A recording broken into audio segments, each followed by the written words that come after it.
Chapter 121 खुशियों के 30 दिन 28 मई 2016 अधिनियम 3 दृश्य 2:1 लुक जब मैंने पूछा तो आपको मुझे पैसे वापस दे देना चाहिए था, तब तुम्हें इतना कष्ट नहीं उठाना पड़ेगा। जैसे ही आथा धीरे धीरे उसकी ओर बढ़ा, लोरेंजो मुस्कुराया। उनकी आखिरी मुठभेड़ ने उसे अपमानित किया और वह उससे बदला लेने के लिए इंतजार नहीं कर सकता। मैं ये फिर से पूछ रहा हूँ, आथा बुदबुदाया। वह अपनी आवाज में आत्मविश्वासी दिखने की पूरी कोशिश कर रहा था, लेकिन केवल वही जानता था कि उसका दिल इस समय कितनी तेजी से धड़क रहा था।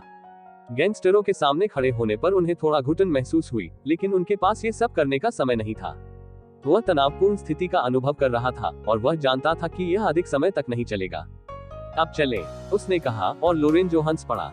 उसके बगल में खड़ा एक गैंगस्टर दूसरे के चेहरे पर मुस्कुराहट के साथ कुछ फुसफुसा रहा था। मैं तुम्हारे चेहरे पर मुक्का मारकर जाने दूंगा, बस ... बहुत मुश्किल मत मारो, एडन ने कहा और लोरेंजो धीरे से उठ खड़ा हुआ। उनके चेहरे पर खुशी साफ देखी जा सकती थी। उसके सिर पर लगी चोट अभी भी चुभ रही थी और वह अपना बदला लेने के लिए इंतजार नहीं कर सकता था। अगली बार बच्चे कुछ पंक्तियों को पार न करें, उन्होंने मुक्का मारने के लिए अपना हाथ खींचते हुए कहा, लेकिन उसी क्षण आथा तेजी से आगे बढ़ा। पल भर में ही उसने लाल मिर्च का एक जार पकड़ लिया जो टेबल पर ठीक उसके पास ही था। इसे खोलकर उसने इसका हर अंश लोरेंजो और अन्य गैंगस्टरों के चेहरों पर फेंक दिया। उद्धरण चिन्ह। क्या बकवास है, लोरेंजो चिल्लाया क्योंकि उसकी आंखें लाल हो गईं जैसे वीडियो गेम में एक जादूगर निडर हो गया। क्लेयर भागो, वह क्लेयर की ओर चिल्लाया और जमीन पर फेंकी गई झाड़ू को उठा लिया। क्लेयर बाहर निकलने की ओर दौड़ी, लेकिन गंजे गैंगस्टर ने उसे रोक लिया जो उसे हथियाने के लिए तैयार था। वह डर के मारे चिल्लाए, लेकिन उसी समय आथा ने झाड़ू के डंडे से गैंगस्टर के सिर पर वार किया। गैंगस्टर ने वापस लड़ने की कोशिश की, लेकिन मौका पाकर क्लेयर ने उसे सीधे अपनी गेंदों में लात मारी, जिससे वह अपने घुटनों पर गिर गया। भाड़ में जाओ। आथा के बार बार झाड़ू से सिर पर वार करने पर गैंगस्टर बुदबुदाया, मैं तुम्हारी उस गंजा खोपड़ी को तोड़ने वाला हूँ। ये कहने के बाद उसने झाड़ू फेंक दी, क्लेयर का हाथ पकड़ लिया और भाग गया। गैंगस्टरों को उनकी आंखों के दर्द में चिल्लाते हुए छोड़कर लगभग अंधे हो गए। कट गया, हा, ये बहुत अच्छा था। तभी लियो की आवाज निकली। वह हंस रहा था और यहाँ तक कि चालक दल के अन्य सदस्यों के चेहरे पर भी मुस्कान थी। वे सभी जानते थे कि दृश्य एकदम सही था, कोई गलती या हड़बड़ाहट नहीं थी और संवाद, हाव भाव और कॉमेडी अपने चरम पर थे, जो इसे अब तक के सबसे अच्छे दृश्यों में से एक बनाता है। चलो एक ब्रेक लेते हैं और अगले दृश्यों के साथ आगे बढ़ते हैं, लियो चिल्लाया और हर कोई खुश हो गया। जैसे जैसे दृश्य बहुत अच्छा चला, उन्हें उत्साह का एहसास हुआ। चालक दल की प्रेरणा के लिए एक आदर्श दृश्य के रूप में कुछ भी अच्छा नहीं था। केवल एक ही व्यक्ति था जो खुश नहीं था। मुझे लगता है कि मैंने शर्त जीत ली है, सुनहरे बालों वाले लड़के ने अपने दोस्त की ओर देखते हुए कहा, जिसका जबड़ा सदमे में गिर गया था। उन्हें पूरा यकीन था कि एडन पूरे दृश्य को गड़बड़ कर देगा, लेकिन बाद वाले ने इसे पकड़ लिया था। इस दृश्य के लिए एडन और कोल्बी को अधिकांश कठिन उठाने की आवश्यकता थी और बाद वाला एक अनुभवी अभिनेता था जिसे भूरे बालों वाला लड़का भी जानता था क्योंकि वह पेरिस में थोड़ा प्रसिद्ध था। लेकिन उसे पूरा यकीन था कि आइडेन उसके साथ पैर की अनगुली नहीं कर पाएगा, लेकिन उसने उसे गलत साबित कर दिया था, उसके अहंकार को गलत साबित कर दिया था। भाड़ में जाओ, मैं शर्त के लिए राजी भी क्यों हुआ? आप नहीं माने, आपने इसे स्वयं बनाया है, मुझे मेरे पैसे दो। सुनहरे बालों वाले लड़के ने अपना हाथ आगे बढ़ाया और अपने दोस्त से उसे पैसे देने का आग्रह किया और अनिच्छुक होने के बावजूद भूरे बालों वाले लड़के ने उसके हाथ में एक नोट रख दिया। मैं अब से कभी भी अन्य अभिनेताओं के बारे में शर्त या शिकायत नहीं करने जा रहा हूँ, उसने मन ही मन सोचा। वह उसके दोपहर के भोजन के पैसे थे और अब उसे यकीन था कि वह दिन में ज्यादातर समय भूखा ही रहेगा। अपने स्वयं के अभिनय करियर में असफल होने से उनके बेवकूफी भरे अहंकार ने उन्हें हर युवा अभिनेता को देखने के लिए मजबूर कर दिया था। जैसे ही वह भौहें चढ़ा रहा था, उसने अपने कंधे पर किसी का हाथ महसूस किया। मैंने भी शर्त में भाग लिया, याद है? ठीक है। वेट को अपने पीछे देखकर भूरे बालों वाले लड़के के शब्द उलझ गए। वह मना करना चाहता था क्योंकि वह और अधिक पैसा नहीं खोना चाहता था, लेकिन उस आदमी की मूर्ति को देखकर वह केवल उसकी लार टपका सकता था। ऊपर से वह उसे देखकर मुस्कुरा रहा था, जिससे वह और भी डरावना लग रहा था।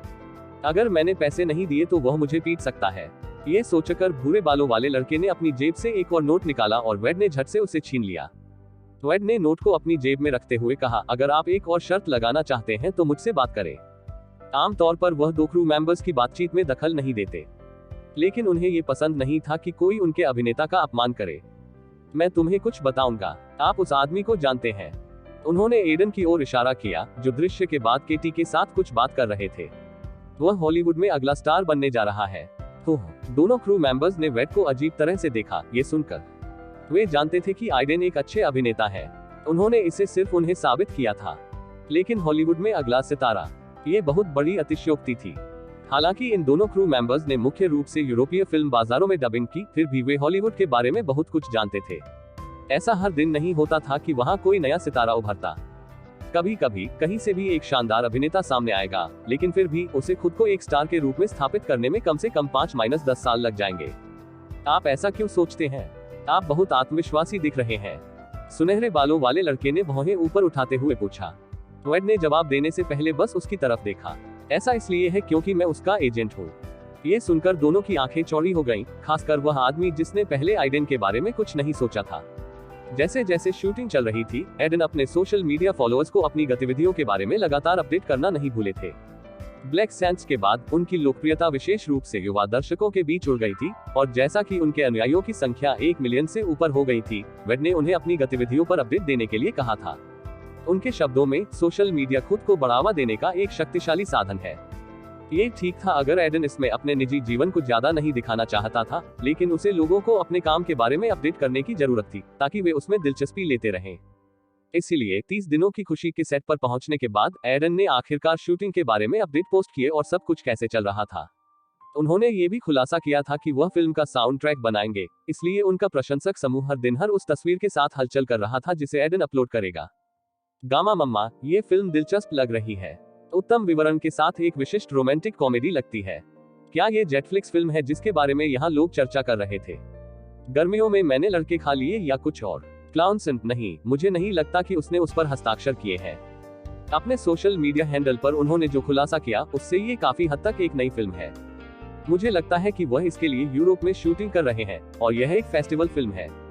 पॉटर फीट, वह एक ऐसी फिल्म की शूटिंग क्यों कर रहे हैं जो केवल सफेद दाढ़ी वाले पुराने आलोचकों द्वारा फिल्म समारोहों में देखी जाएगी? काई ने मुझे चौंका दिया, और मुझे लगता है कि आइडेन अगले बड़े व्यावसायिक अभिनेता हो सकते हैं। मैं नहीं चाहता कि वह कलात्मक फिल्मों में जाए। मोबिक्स होप, उसने जो खुलासा किया उसके अनुसार यह यूरोप में एक रोम कॉम सेट है, बिल्कुल एक कला फिल्म नहीं, तुम्हें पता है, और वह केटी ब्रूक्स के साथ काम कर रहा है। वह केवल व्यावसायिक फिल्में चुनने के लिए जानी जाती है। एलोन मस्क, मैं वास्तव में नहीं जानता कि इस बारे में क्या महसूस करना है। वह गंभीर भूमिकाओं में महान थे, लेकिन मुझे नहीं लगता कि वह एक हल्की भूमिका में सफल होंगे जहां उन्हें अभिनय कौशल से अधिक आकर्षण दिखाने की जरूरत है। आमतौर पर अभिनेता रोमांटिक कॉम से लेकर गंभीर भूमिकाओं तक जाते हैं, और वह इसके विपरीत कर रहे हैं। यदि आप इसके बारे में सोचते हैं तो वह बहुत हद तक मेरे जैसा है।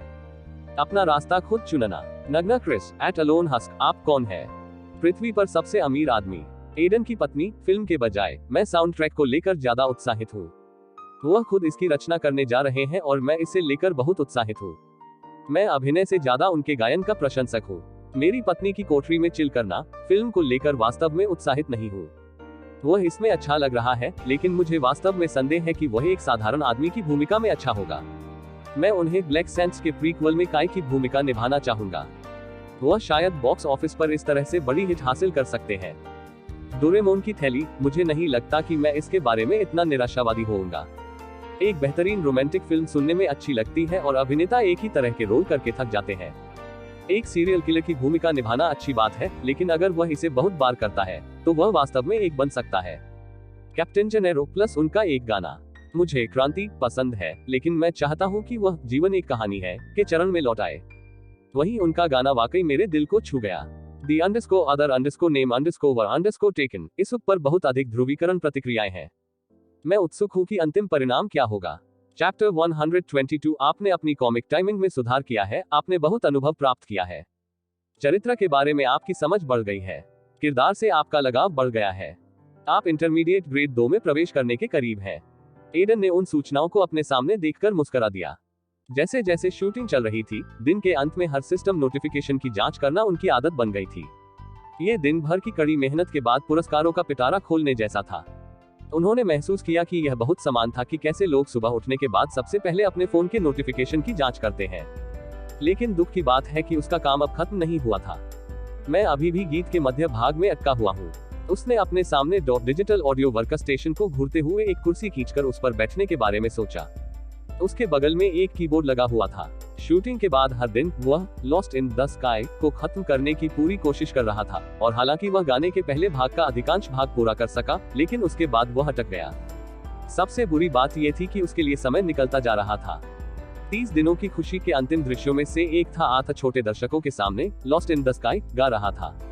लियो ने उसे बताया था कि वह अंत में इसे शूट करना चाहता था और यह सबसे अच्छा था अगर आइडेन इसे बहुत यथार्थवादी अनुभव के लिए सेट पर लाइव गा सके। किसी कारण से पोस्ट प्रोडक्शन के दौरान लियो गाने के रिकॉर्ड किए गए संस्करण को फिल्म में नहीं जोड़ना चाहते थे और इसे वास्तविक और जीवंत रखना चाहते थे। एडन अनुरोध के साथ ठीक था, लेकिन समस्या स्पष्ट थी। उन्हें यकीन नहीं था कि वह समय पर गाना खत्म कर पाएंगे या नहीं। उद्धरण चिन्ह ये निराशाजनक हो रही है, उसने बुदबुदाया और वह भूमिका निभाई जिसे उसने पहले ही रिकॉर्ड कर लिया था।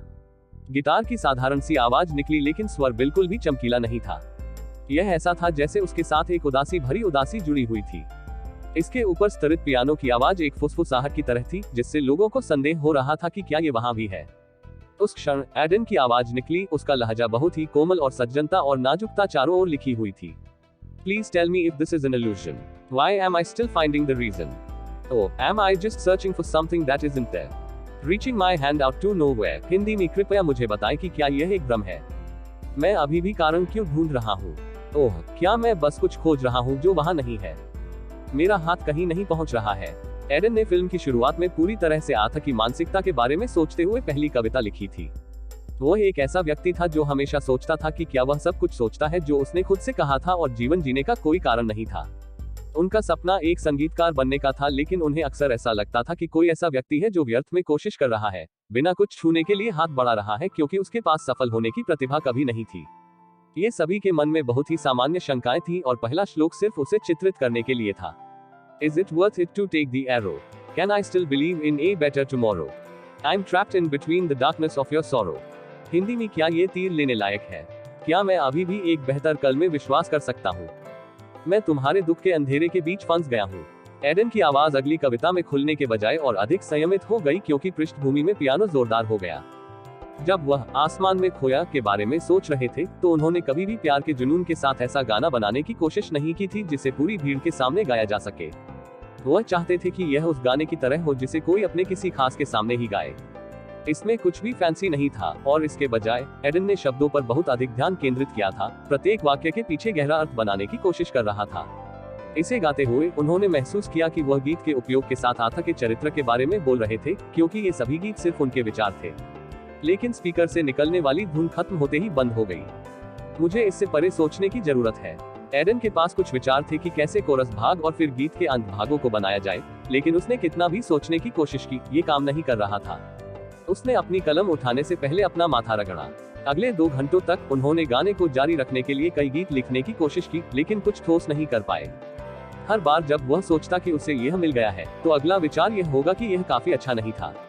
एडन चाहते थे कि लॉस्ट इन द स्काई अब तक का सबसे दुखद गीत हो, लेकिन केवल पहला भाग ही सवालों से भरा होने वाला था।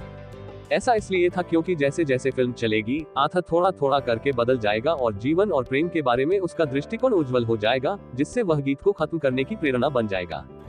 तो गाने का दूसरा भाग कुछ ऐसा था। भले ही एडन ने उदास हिस्सों को ठीक कर लिया था, लेकिन वह दूसरे हिस्से में संघर्ष कर रहा था।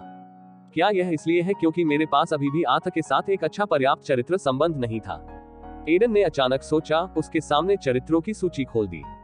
चरित्र सूची। आर्थर रीव्स -70% आत्मीयता। आप भूमिका को बहुत अच्छी तरह से समझती हैं और कुछ दृश्यों में आपका करिश्मा सही मायने में चमकता है, लेकिन फिर भी आप में थोड़ी कमी रह जाती है।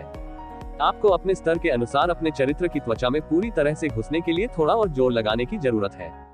भूमिका के लिए आत्मीयता में सुधार किया जा सकता है। उसे पढ़कर उन्हें लगा कि अगर उनके किरदार का अपनापन बढ़ गया तो क्या वह गाना पूरा कर पाएंगे। उन्होंने अनुभव किया था कि चरित्र के बढ़ते आत्मीयता ने उन्हें चरित्र की तरह सोचने पर मजबूर कर दिया था। अतीत में जब वह काई बजाता था तो उसके साथ उसका अपनापन अपने स्तर पर चरम सीमा तक पहुंच जाता था और उन दिनों उसे लगता था कि वह धीरे धीरे अपने आप में नहीं रहा। यहाँ तक कि उनके तौर तरीके भी थोड़े बदल रहे थे। शुक्र है कि उन्हें पता था कि किरदार की मानसिकता से कैसे बाहर निकलना है। उनके सिस्टम के कारण यह और भी आसान था। उस समय ये खतरनाक था क्योंकि काय एक हत्यारा था, लेकिन आथा के साथ उसे लगा कि बढ़ती आत्मीयता वास्तव में उसे गाने में मदद करेगी। मुझे लगता है कि अंत में ये सब मेरे अभिनय पर है। ये कहते हुए वह अपनी सीट के खिलाफ झुक गया और एक गहरी आह भरी। मई के जून में बदलते ही कठोर शूटिंग के दिन जारी रहे। अब क्रू शूटिंग के आखिरी हिस्सों पर था। फिल्म के आखिरी 25 मिनट आज वे एक दृश्य की शूटिंग कर रहे थे जिसमें क्लेयर और आर्थर के बीच लड़ाई हो जाएगी क्योंकि पूरे यूरोप में घूमने के बाद भी वे चार्ल्स डनकिन को नहीं ढूंढ पाएंगे। लड़ाई मुख्य रूप से इसलिए होगी क्योंकि क्लेयर ने आर्थर पर केवल उसे जीतने की कोशिश करने के लिए यात्रा पर आने का आरोप लगाया था।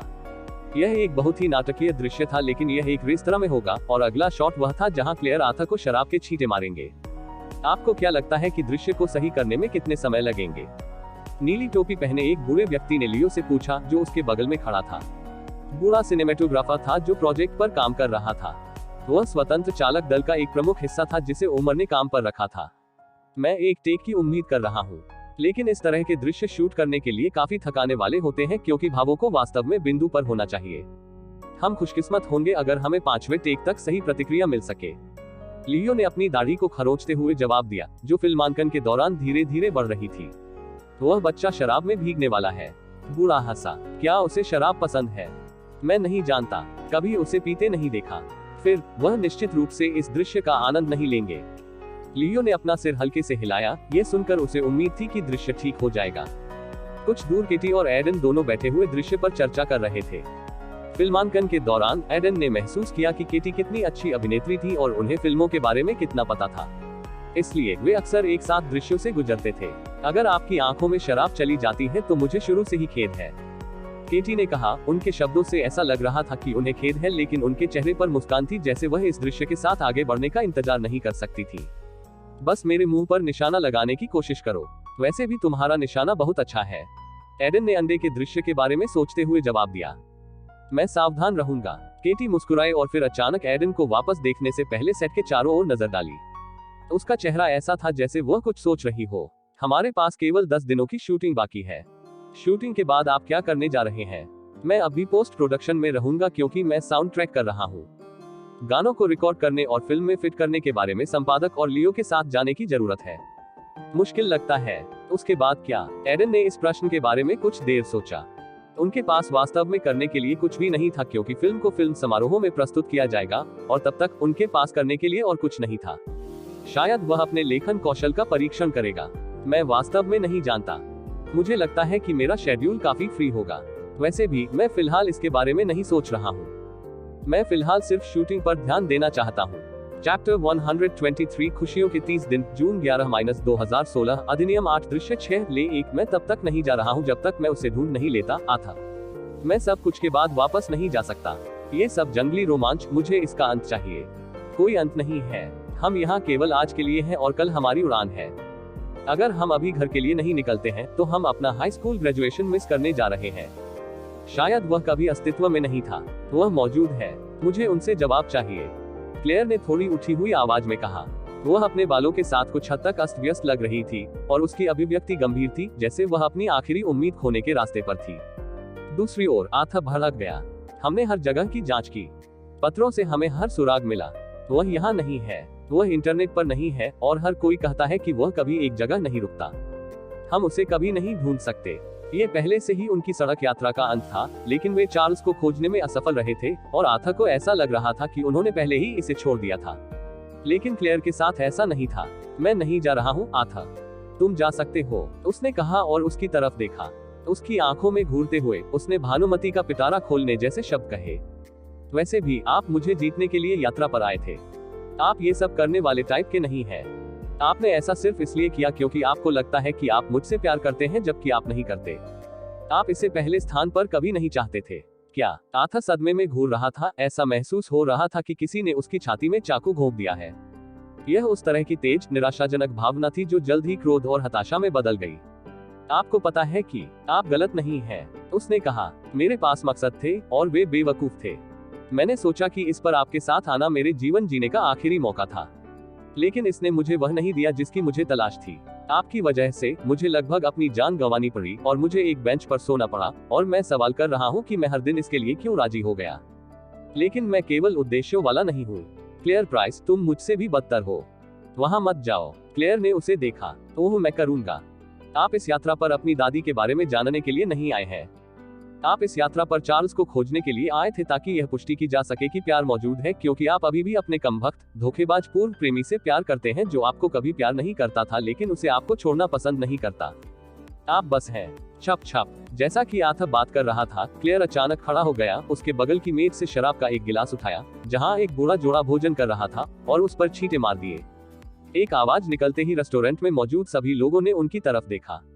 ये कटौती, क्या हम इसे फिर से कर सकते हैं? लियो ने स्क्रीन की ओर नीचे देखते हुए कहा, जहां रिकॉर्डेड फुटेज स्क्विंटेड आंखों से चल रहा था।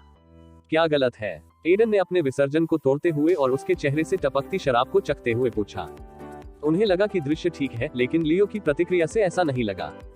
ज्यादा कुछ नहीं, झगड़ा एकदम सही था, लेकिन शराब फेंकते समय एक्सप्रेशन बेहतर हो सकता है। चलो एक और लेते हैं। ठीक है। केटी और एडन दोनों ने सिर हिलाया, और चालक दल में से किसी ने फिर से शराब का गिलास भर दिया। रेस्तरां के दृश्य के लिए एकत्रित अतिरिक्त कलाकार फिर से बैठ गए। अगले 45 मिनट तक एडन पर एक के बाद एक छींटे पड़ते रहे। नहीं, आपको आश्चर्य और क्रोध दोनों दिखाने की जरूरत है। चलो एक और करते हैं। केटी, तुम कहां लक्ष्य कर रहे हो? गिलास मत फेंको, उसमें शराब फेंको। हम सेट पर चोट नहीं चाहते हैं। एडन, मुझे खेद है, लेकिन क्या हम एक और कर सकते हैं? ऐसे ही लियो हर बार एक और रीटेक की रिक्वेस्ट करता रहा और एडन के कपड़े भीगते रहे। वह हर टेक के बाद कपड़े बदलता था और निराश और थका हुआ हो रहा था। केटी वैसी ही थी जैसी दोनों ने लियो को संतुष्ट करने की कोशिश की थी, जो स्पष्ट रूप से चाहता था कि दृश्य उसकी आंखों में परिपूर्ण हो। आखिरकार काफी कोशिशों के बाद उन्हें वह परफेक्ट सीन मिल ही गया। ठीक है, बस यह एकदम सही था। कट गया। जब एडन ने लियो को ये कहते सुना, तो वह राहत की सांस लिए बिना नहीं रह सका। उसे लगा जैसे उसने अपने जीवन में इतनी शराब नहीं पी थी। लेकिन अंत में खत्म हो गया था। उन्हें लगा कि इस सीन की वजह से उन्हें शराब से थोड़ी नफरत भी होने लगी है। मुझे इसके बाद थोड़ी देर के लिए शराब से दूर रहना चाहिए, उसने सोचा, ये सोचकर कि एक अभिनेता होना हमेशा मजेदार नहीं होता। दिन ब दिन शूटिंग जारी रही, और एडन स्पष्ट रूप से देख पा रहा था कि सेट पर हर कोई रोजाना बहुत मेहनत कर रहा है। ऐसा इसलिए था क्योंकि वे अंत में थे, और यद्यपि लोग थके हुए थे, वे इसे पूरा करने के करीब थे। वे वहीं से मोटिवेशन ले रहे थे। जैसा कि एडन अधिक से अधिक दृश्यों की शूटिंग कर रहा था, उसने हर दिन अपनी आत्मीयता को बढ़ते हुए दिखाया, और यह गाने में उसकी मदद भी कर रहा था क्योंकि उसने इस पर और प्रगति की। लेकिन किसी तरह ये पर्याप्त नहीं था। उसने महसूस किया कि आथा के सार को पूरी तरह से पकड़ने के लिए उसे थोड़ा और धक्का देने की जरूरत है, कम से कम उसकी पूरी क्षमता तक, लेकिन कुछ उसे ऐसा करने से रोक रहा था। यह एक दीवार की तरह थी जिसका सामना वेब उपन्यासों के साधकों को अक्सर करना पड़ता था। उनकी आत्मीयता वर्तमान में 73 पर अटकी हुई थी, और एडन को अभी भी गीत के अंतिम भाग को पूरा करने की आवश्यकता थी। जैसे ही उन्होंने जून के दूसरे पखवाड़े में प्रवेश किया, वह इसके बारे में अधिक से अधिक चिंतित महसूस करने लगा। नौजवान, तुम क्या सोच रहे हो? Fred, hello. एडन ने चार्ल्स डनकिन की भूमिका निभाने वाले पुराने अनुभवी फ्रेड को देखने के लिए अपना सिर उठाया। मैं बस अपनी भूमिका के बारे में सोच रहा था। अगला दृश्य काफी महत्वपूर्ण है। हाँ, यह है, लेकिन मुझे लगता है कि आपका अभिनय पहले से ही काफी अच्छा है। आपने मुझे बहुत प्रभावित किया, फ्रेड ने उसके बगल में बैठते हुए कहा। वह पहली बार मामले में अन्य कलाकारों के साथ उनसे मिले थे, और फ्रेड यूरोप में शूटिंग कर रहे हिस्सों के लिए सीधे सेट में शामिल हो गए थे। वह और एडन अच्छी तरह से मिल गए क्योंकि बूढ़ा व्यक्ति एक खुशमिजाज व्यक्ति की तरह लग रहा था जो विभिन्न प्रकार के पात्रों को निभाना पसंद करता था। एडन ने अपने आप में एक फीकी मासूमियत देखी थी, जैसे वह सिनेमा के प्रति अपने प्रेम के कारण ही जीवित था। आपकी प्रशंसा के लिए धन्यवाद। एडन मुस्कुराया और फिर एक आह भरी। मैं बस थोड़ा सा संघर्ष कर रहा हूँ। मुझे लगता है कि मैं आथा की भूमिका कैसे निभा रहा हूँ, इसमें कुछ कमी है। ऐसा लगता है कि आथा और मेरे बीच एक पतली दीवार है जिसे मैं पार नहीं कर सकता, एडन ने समझाया। फ्रेड एक अनुभवी था, और बूढ़ा आदमी अपने सिस्टम के अनुसार इंटरमीडिएट ग्रेड 7 में था। यह एक ऐसा स्तर था जो उसके वर्तमान के लिए बहुत ऊंचा था, इसलिए उसे लगा कि फ्रेड उसकी मदद कर सकता है। युवा और बूढ़े अभिनेताओं के बीच यह एक आम समस्या है। यह एक अच्छी चीज है। इसका मतलब है कि आप अपनी भूमिका को बहुत गंभीरता से ले रहे हैं। दीवार पार करने का एक तरीका है। एडन ने एक भान उठाए और पूछा। अपने कंधे पर हाथ रखने से पहले फ्रेड एक पल के लिए किसी तरह के विचार में लग रहा था। मैंने आपको जो देखा है, उसके अनुसार आप स्क्रिप्ट को अपना धर्म बना लेते हैं। अभिनेता ऐसा करते हैं, और यह एक महान अभिनेता की निशानी है। सब कुछ स्क्रिप्ट को दे दो, लेकिन फ्रेड अपनी बातों में उलझ गया। लेकिन कभी कभी स्क्रिप्ट से बाहर निकलने की जरूरत होती है। एक तरह की एक्टिंग जो सिर्फ स्क्रिप्ट के पन्नों पर ही नहीं रहती, बल्कि उससे कहीं ज्यादा है। जैसा स्क्रिप्ट चाहती है वैसी सांस न ले, चरित्र की तरह सांस ले। फ्रेड मुस्कुराया और कंधा उचका दिया। मुझे नहीं पता कि मेरी सलाह काम करेगी या नहीं, लेकिन शुभकामनाएं। ये कहने के बाद उन्होंने अपने कंधे थपथपाए और एक सहायक निर्देशक से बात करने के लिए चले गए। एडन के दिमाग में उसकी बातें गूंजती रहीं। स्क्रिप्ट से बाहर निकलो, किरदार की तरह सांस लो। एडन बुदबुदाया और किसी तरह के विचारों में डूब गया। फ्रेड के शब्द थोड़े दार्शनिक लग रहे थे, लेकिन वे बेहद सच थे जब एडन ने पीछे मुड़कर देखा कि वह अपने दृश्य के साथ कैसे चल रहा था। वह एक ऐसे अभिनेता थे जो पूरी स्क्रिप्ट को याद करते थे और पात्रों के बारे में बेहतर विचार प्राप्त करने के लिए उनके कार्यों पर अधिक ध्यान केंद्रित करने की कोशिश करते थे, लेकिन अभिनय करते समय वह अभी भी स्क्रिप्ट का पालन करते थे और लाइन से हटकर अभिनय नहीं करते थे। केवल एक बार उसने काय के रूप में पूछताछ के दृश्य में ऐसा किया था, लेकिन तब भी उसने दृश्य को बहुत वास्तविक और जमीनी बनाने की कोशिश की थी। फ्रेड ने उसे जो बताया था वह बहुत अलग था, लेकिन यह निश्चित रूप से कुछ ऐसा था जो एडन को दिलचस्पी देता था। मुझे अपने चरित्र को अपने कार्यों को नियंत्रित करने देना है, न कि उसे नियंत्रित करने देना है। यह मूल रूप से खुद को खो जाने देना है और विसर्जन से बाहर आने की कोशिश नहीं करना है। उसके सिस्टम के कारण उसे लगा कि यह काफी खतरनाक हो सकता है, क्योंकि उसे नहीं पता होगा कि वह आगे कैसे आगे बढ़ेगा। यह सब बहुत अप्रत्याशित होगा, लेकिन यह वास्तव में उसे आवश्यक आत्मीयता तक पहुंचने में मदद कर सकता है। वह इस बारे में सोच ही रहा था कि अचानक उसके सामने कुछ सूचनाएं आ गईं। आपने अभिनय कला की बेहतर समझ हासिल कर ली है। यह एक अनूठी उपलब्धि है। आपने अनुभव प्राप्त किया है। अभिनय में नई अंतर्दृष्टि प्राप्त करने के कारण आपने एक बार के उपयोग के लिए अद्वितीय कौशल ब्रेकआउट सीन हासिल कर लिया है। अपने अगले सीन में आप अपनी सारी हदें तोड़ देंगे। अब आप अपना कौशल सुधारने से एक कदम दूर हैं। ये पढ़कर आइडेन की आंखें भर आईं। अगला सीन फ्रेड के साथ था, जिसमें दोनों किरदारों के बीच गहरी बातचीत होगी। पूरी स्क्रिप्ट में यह उनके पसंदीदा दृश्यों में से एक था। चैप्टर 124 प्रकाश और ध्वनि दोबारा जांचें।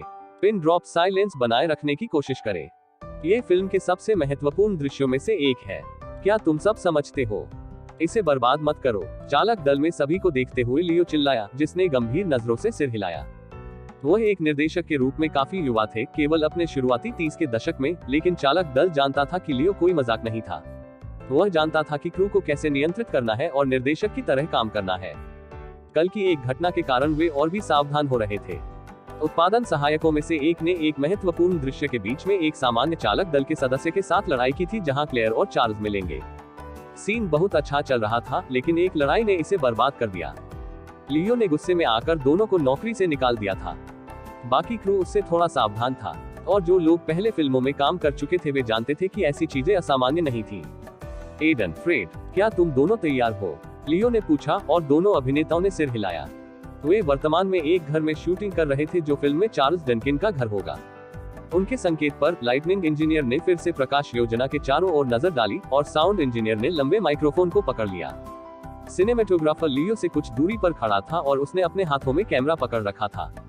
ठीक है। गतिविधि तारांकन खुशियों के 30 दिन जून 12-2016 अधिनियम 8 दृश्य 9 ले एक स्लेट की आवाज सुनकर आइडेन का परिवेश बदल गया, क्योंकि वह खुद को खो बैठा और आर्थर रीव्स के व्यक्तित्व में डूब गया।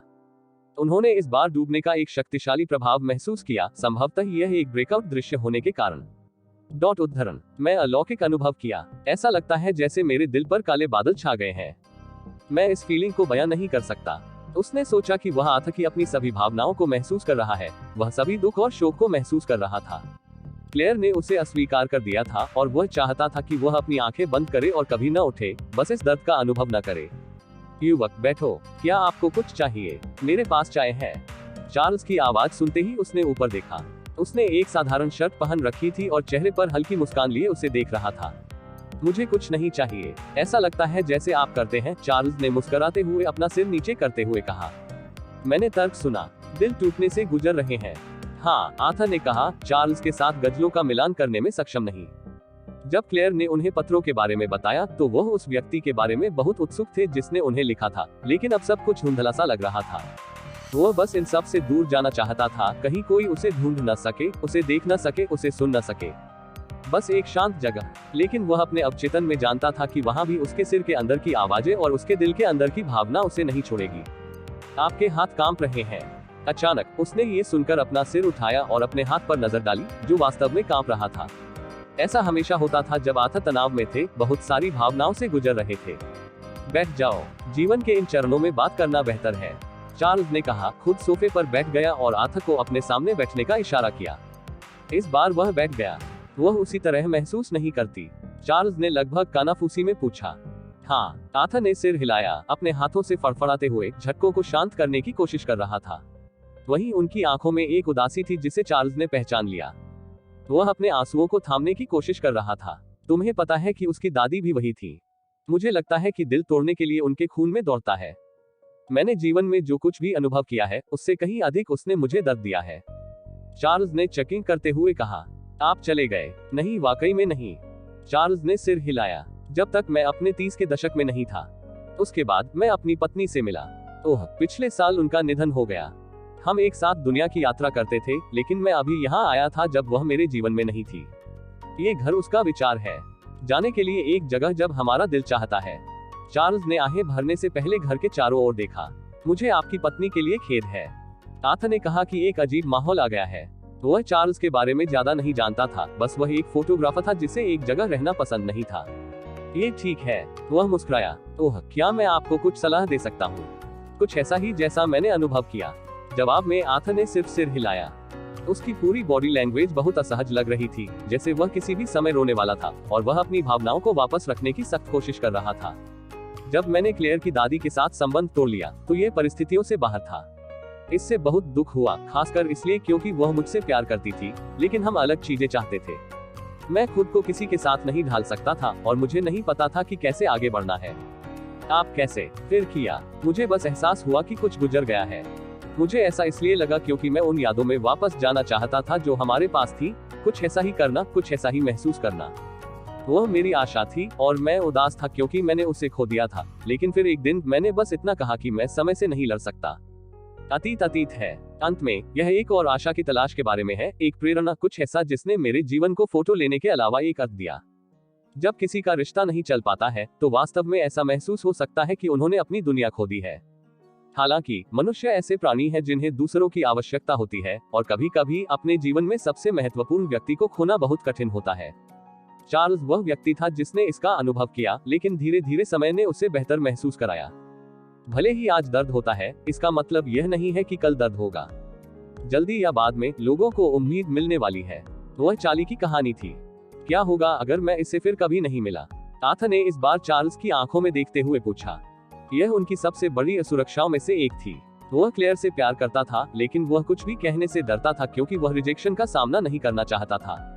यात्रा उसके लिए एक छलांग लगाने का एक तरीका था। उम्मीद है कि यह काम करेगा, लेकिन उसने कभी योजना नहीं बनाई कि अगर ऐसा नहीं होगा तो क्या होगा। क्या होगा अगर मुझे फिर से कोई उम्मीद नहीं है?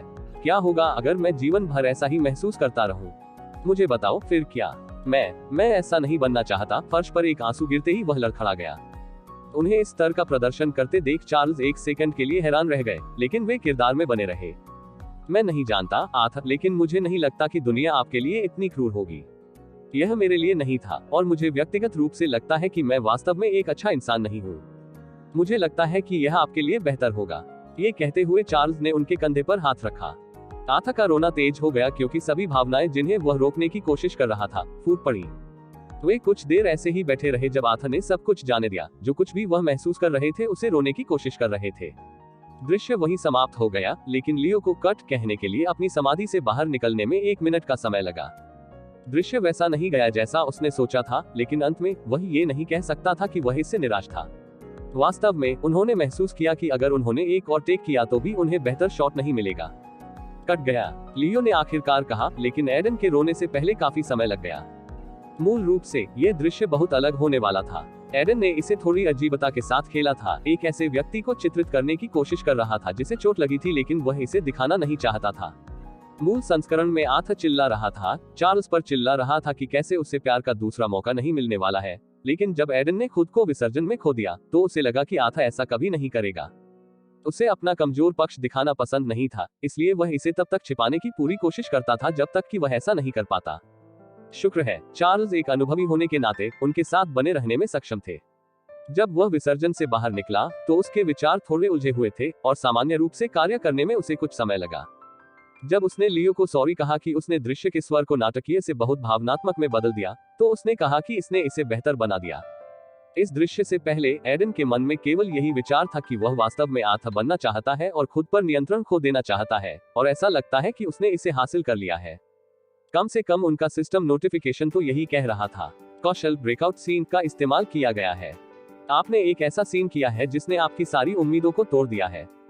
नतीजतन आपने अनुभव प्राप्त किया है। चरित्र के साथ एक होने के लिए आपने अपना नियंत्रण छोड़ दिया। नतीजतन चरित्र के साथ आत्मीयता आपके वर्तमान स्तर पर चरम पर पहुंच गई है। इसे और बढ़ाने के लिए आपको अपने कौशल में सुधार करने की आवश्यकता है। आप इंटरमीडिएट ग्रेड 1 से इंटरमीडिएट ग्रेड 2 में आगे बढ़े हैं। आपने बहुत अनुभव प्राप्त किया है। इतनी बड़ी उपलब्धि हासिल करने के लिए बधाई। सिस्टम सूचनाओं को पढ़कर एडन खुशी महसूस किए बिना नहीं रह सका, लेकिन उसने यह नहीं दिखाया क्योंकि उसके दिमाग में एक और बात घूम रही थी। मुझे लगता है कि मैं लॉस्ट इन द स्काई को पूरा कर सकता हूँ। उन्होंने उस आत्मविश्वास को महसूस किया। आथा के साथ अपनापन बढ़ने से उन्हें इस बात का एहसास हो गया था कि वह गाने को कैसे खत्म कर सकते हैं। चैप्टर 125। हमारी रेटिंग इस तरह हर हफ्ते गिर रही है। साल की शुरुआत में चैनल एक और सीरीज के लिए सीरीज का नवीनीकरण करना चाहता था, लेकिन वहां के लोग अब चिंतित हैं। अगर हम इस पागल उद्योग में जीवित रहना चाहते हैं तो हमें गंभीरता से चीजों को बदलने की जरूरत है। यह नजारा एक कॉन्फ्रेंस रूम का था जहां काफी संख्या में लोग जमा थे। एक सफेद बालों वाला आदमी जो अपने 40 के दशक के अंत में लग रहा था, बैठक की अध्यक्षता कर रहा था और उसके शब्दों से यह आसानी से देखा जा सकता था कि वह अच्छे मूड में नहीं था। उसका नाम ब्रैडली कैरल था और वह एक टीवी श्रृंखला निर्माता था। ब्रैड, ये केवल इसलिए हुआ क्योंकि हम शो के 2 सीजन पहले समाप्त करने जा रहे थे, लेकिन प्रशंसकों की मांग के कारण हम ऐसा नहीं कर पाए। हम बहुत समय पहले मूल सामग्री से बाहर हो गए थे और इस वजह से शो एक और दोहराए जाने वाला ड्रामे बन गया है। शो के मुख्य लेखकों में से एक ने उसकी ओर देखते हुए कहा। वह स्पष्ट रूप से इस बात से खुश नहीं था कि उसने जो कल्पना की थी उसका क्या हुआ। चैनल और प्रोड्यूसर्स के लालच ने इसे खा लिया था। एक और व्यक्ति जो प्रोडक्शन टीम का हिस्सा था थोड़ा सोचने के बाद जोड़ा गया। हम लगभग सीजन के अंत में हैं। रेटिंग तब बढ़ सकती है, लेकिन सीजन का अंत जो लिखा गया है वह एक और गोलमाल है। कोई फर्क नहीं पड़ता कि पहले सीजन से चल रहे कॉमेडी और गैग्स के साथ हम इसे कितना मसाला देने की कोशिश करते हैं। मुझे नहीं लगता कि यह शो को बचाने के लिए पर्याप्त होगा, इसलिए मैं ये बैठक कर रहा हूँ। ब्रैडली ने मेज पर अपना हाथ पटकते हुए कहा। इस शो को पुनर्जीवित करने के लिए मैं नहीं चाहता एक के लिए खोज खराब पिछले सीजन के साथ एक और सिटकॉम बन जाए। हमें इसे थोड़ी देर और चलाने की जरूरत है और मुझे विचारों की जरूरत है। एक के लिए खोज अमेरिका में सबसे प्रसिद्ध सिटकॉम में से एक था, जिसमें पहले 2 सीजन एमी पुरस्कार जीते थे और इसमें अभिनेताओं को उनके प्रदर्शन के कारण पहले से ही प्रशंसा मिली थी और कुछ को पुरस्कार नामांकन भी मिला था। यह आईबीसी का सबसे लोकप्रिय सिटकॉम था, जिसे पायलट से भारी रेटिंग मिल रही थी। शो की वृद्धि को मुख्य अभिनेता के वेतन से आसानी से जोड़ा जा सकता है, जो प्रति एपिसोड लगभग $70 से बढ़कर $700 प्रति एपिसोड हो गया था। लेकिन हाल के दिनों में आईबीसी के शो को दूध देने के लालच के कारण रेटिंग में गिरावट आई है। दर्शकों के अनुसार इसने अपनी आत्मा खो दी थी और प्रायोजक भी खुश नहीं थे। ये शो के समूह में पहले से ही आधा था, जिसने शानदार शुरुआत की लेकिन कुछ सीजन के बाद चूसा। यदि यह जारी रहा तो एक की खोज इस सीजन में ही समाप्त हो जाएगी। मुझे लगता है कि हम एक सेलिब्रिटी से कैमियो कर सकते हैं। इनका हमेशा अच्छा प्रभाव होता है, एक महिला सदस्य ने सुझाव दिया। उद्धरण चिन्ह नहीं, पिछले सीजन में हमारे पास पहले से ही बहुत कुछ था।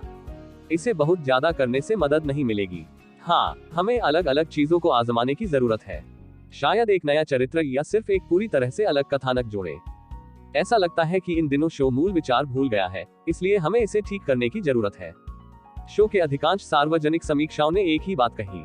मुझे नहीं लगता कि हमारे बहुत सारे दर्शक और अधिक दिल टूटने वाले शो देखना चाहते हैं। बहुत सारे एपिसोड्स भी बासी हो रहे हैं क्योंकि वे प्लॉट को और कुछ भी प्रदान नहीं करते हैं या इसे आगे नहीं बढ़ाते हैं। हमें अंत में भी गंभीरता से एक और नजर डालने की जरूरत है।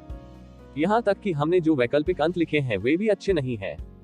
बैठक के 2 घंटे से अधिक समय तक चलने के कारण विचारों को चारों ओर से पारित कर दिया गया। बैठक में उपस्थित सभी लोगों ने वास्तविक समस्याओं का पता लगाने की कोशिश की, समीक्षाओं को पढ़ा और इस बारे में बात की कि वे इसे कैसे ठीक कर सकते हैं और शो को सही दिशा में ले जा सकते हैं। आखिर में सभी एक बात पर राजी हो गए। ठीक है, तो हम इस सीजन के लिए एक नए अंत के साथ जा रहे हैं और इसके लिए एक कैमियो भूमिका में एक नया चरित्र प्राप्त करेंगे। ब्रैड ने घोषणा की और सभी ने सिर हिलाया। श्रृंखला को ट्रैक पर लाने का यही एकमात्र तरीका उन्होंने देखा। हमें इसे बहुत अच्छी तरह से करने की जरूरत है। देखें कि आप सभी ने पहले कुछ सीजन में क्या लिखा था। अपने दर्शकों को वापस लाने के लिए श्रृंखला को अपनी जड़ों की ओर वापस जाने की जरूरत है। अगले कुछ दिनों में 30 दिनों की खुशी की अधिकांश शूटिंग आखिरकार समाप्त हो गई। अधिकांश दृश्यों को केटी और फ्रेड के बीच छोड़ दिया गया था, इसलिए एडन ने लियो से पहले अपने दृश्यों को शूट करने का अनुरोध किया ताकि वह केवल गीत को पूरा करने पर ध्यान केंद्रित कर सके। अंत में 1 सप्ताह के बाद जब आथा के साथ उनका संबंध अपने चरम पर पहुंच गया, एडन ने गाना पूरा किया। क्या सभी तैयार? मंच की रोशनी फिर से जांचें। हम थोड़ी देर में शुरू करने जा रहे हैं। वेड और एडन दोनों ने लियो को देखा जो चालक दल के सदस्यों को निर्देश दे रहा था। चांद पहले से ही आसमान में था और रात में ठंडी हवा चल रही थी। फिलहाल वे इस बात का इंतजार कर रहे थे कि फिल्म का आखिरी सीन क्या होगा। ये भी अंतिम दृश्य के लिए जा रहा था कि वे शूट करेंगे। वह दृश्य जिसमें आर्थ पेरिस में स्थानीय लोगों द्वारा आयोजित एक छोटी सभा में लॉस्ट इन द स्काई गाएंगे। ये पूरी फिल्म की परिणति होने वाली थी। आप नर्वस हैं? वेड ने उसकी ओर देखते हुए पूछा। जरूरी नहीं, मैं अंत में इसे मंच पर गाने के लिए उत्साहित हूँ। इस गाने ने मेरी रातों की नींद हराम कर दी थी और एक समय तो मैंने इसे छोड़ने के बारे में भी सोचा था। अब जब ये पूरा हो गया है तो मैं इसे गाने के लिए और इंतजार नहीं कर सकता। आपको कामयाबी मिले। हालांकि मुझे पता है कि आपको इसकी आवश्यकता नहीं है, वेड ने कहा और उसे कंधे पर थपथपाया। एडन मुस्कुराते हुए मंच पर खड़े हुए और गिटार उठाया और माइक चेक किया। उसके सामने केटी और फ्रेड सहित बहुत कम लोग जमा थे। एक कैमरा उन पर भी पैन कर रहा था क्योंकि सीन में उनकी प्रतिक्रिया भी होगी। एडन, क्या आप तैयार हैं? लियो उसकी ओर चिल्लाया और उसने थम्स अप दिया। सिर हिलाते हुए उन्होंने सीन शुरू होने का इशारा किया। विसर्जन। एडन ने सोचा और महसूस किया कि वह आथा जैसा बन गया है। भले ही यह एक गायन दृश्य था, लेकिन इसे गाने वाले आथा ही थे। मैं ये कर सकता हूँ, उसने ये सोचकर एक गहरी सांस ली और उसकी उंगलियां उस गिटार पर घूमने लगी जिसे उसने अपने हाथ में पकड़ रखा था। फीकी मुस्कान के साथ मंच के नीचे दर्शकों की ओर देखते हुए उन्होंने गुनगुनाना शुरू कर दिया। उसकी गुनगुनाहट एक फुसफुसाहट की तरह थी, लेकिन उसके गिटार से निकलने वाली धुन के साथ साथ सबका ध्यान खींचने के लिए काफी थी। Please tell me if this is an illusion. Why am I still finding the reason? Oh, am I just searching for something that isn't there? Reaching my hand out to nowhere. Hindi में कृपया मुझे बताएं कि क्या यह एक भ्रम है? मैं अभी भी कारण क्यों ढूंढ रहा हूँ? ओह, क्या मैं बस कुछ खोज रहा हूँ जो वहाँ नहीं है? मेरा हाथ कहीं नहीं पहुँच रहा है। जैसे ही उन्होंने वह हिस्सा गाया, कुछ लोग आश्चर्यचकित हुए बिना नहीं रह सके।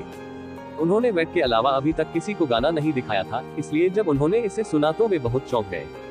एडन की आवाज में नाजुकता सुनकर लियो को भी अपने हाथ में ठंडक महसूस हुई। गिटार की धुन, उसकी आवाज और बोल एकांत की तस्वीर पेश कर रहे थे, जैसे कोई पहाड़ी पर खड़ा हो और खुद भगवान से ये सवाल पूछ रहा हो। इसके अलावा ये स्वाभाविक रूप से लगा कि गीत कुछ ऐसा था जिसे आर्थ ने लिखा था। Is it worth it to take the arrow? Can I still believe in a better tomorrow? I'm trapped in between the darkness of your sorrow. Hindi में, क्या ये तीर लेने लायक है? क्या मैं अभी भी एक बेहतर कल में विश्वास कर सकता हूँ? मैं तुम्हारे दुख के अंधेरे के बीच फंस गया हूँ। गीत के बोल ऐसा लगा जैसे कोई मदद के लिए रो रहा हो, उलझन में हो कि वह क्या कर रहा है और क्या यह इसके लायक था। क्या संभावनाएं हैं कि वह सफल होने जा रहा है? ये सभी सवाल गाने से पूछे गए क्योंकि एडन की शांत और अकेली आवाज ने गाने में एक गहरी परत जोड़ दी। वह हर जगह चांदी की रोशनी देख सकता था, लेकिन उस पर ध्यान केंद्रित करने के बजाय एडन ने गाने में खुद को खो दिया। Take my hand, let's go find ourselves in the dark. Running away from the sharks. Oh, who am I? Just dust flying, lost in the sky. Trying to fly high with the fear of falling driving me mad. मेरा हाथ ले लो, चलो खुद को अंधेरे में खोजे, shark से दूर भागना। ओह, मैं कौन हूँ? बस धूल उड़ रही है, आकाश में खो गया है। मुझे पागल कर देने के डर से ऊंची उड़ान भरने की कोशिश करना। जब एडन ने कोरस गाया तो दर्शकों में से हर किसी ने महसूस किया कि उनकी छाती पर कुछ टकरा गया है, जैसे गीत के बोल सिर्फ विचार थे जो हमेशा हर किसी के दिमाग में तैर रहे होते हैं। जितना अधिक उसने आर्थ के चरित्र का अध्ययन किया था, उतना ही अधिक एडन को लगा कि उसका चरित्र किसी अन्य व्यक्ति से बहुत अलग नहीं है। उनके पास अपनी विचित्रताएं थी, लेकिन उनके विचार, प्रश्न और शंकाएं सभी के समान थी।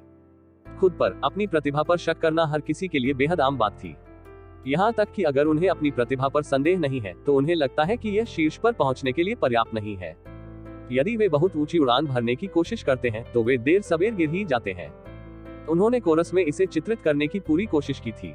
शायद इसी वजह से भीड़ में शामिल कुछ लोगों के चेहरे पर मुस्कान थी, जैसे वे वाकई परफॉर्मेंस का लुत्फ उठा रहे हो।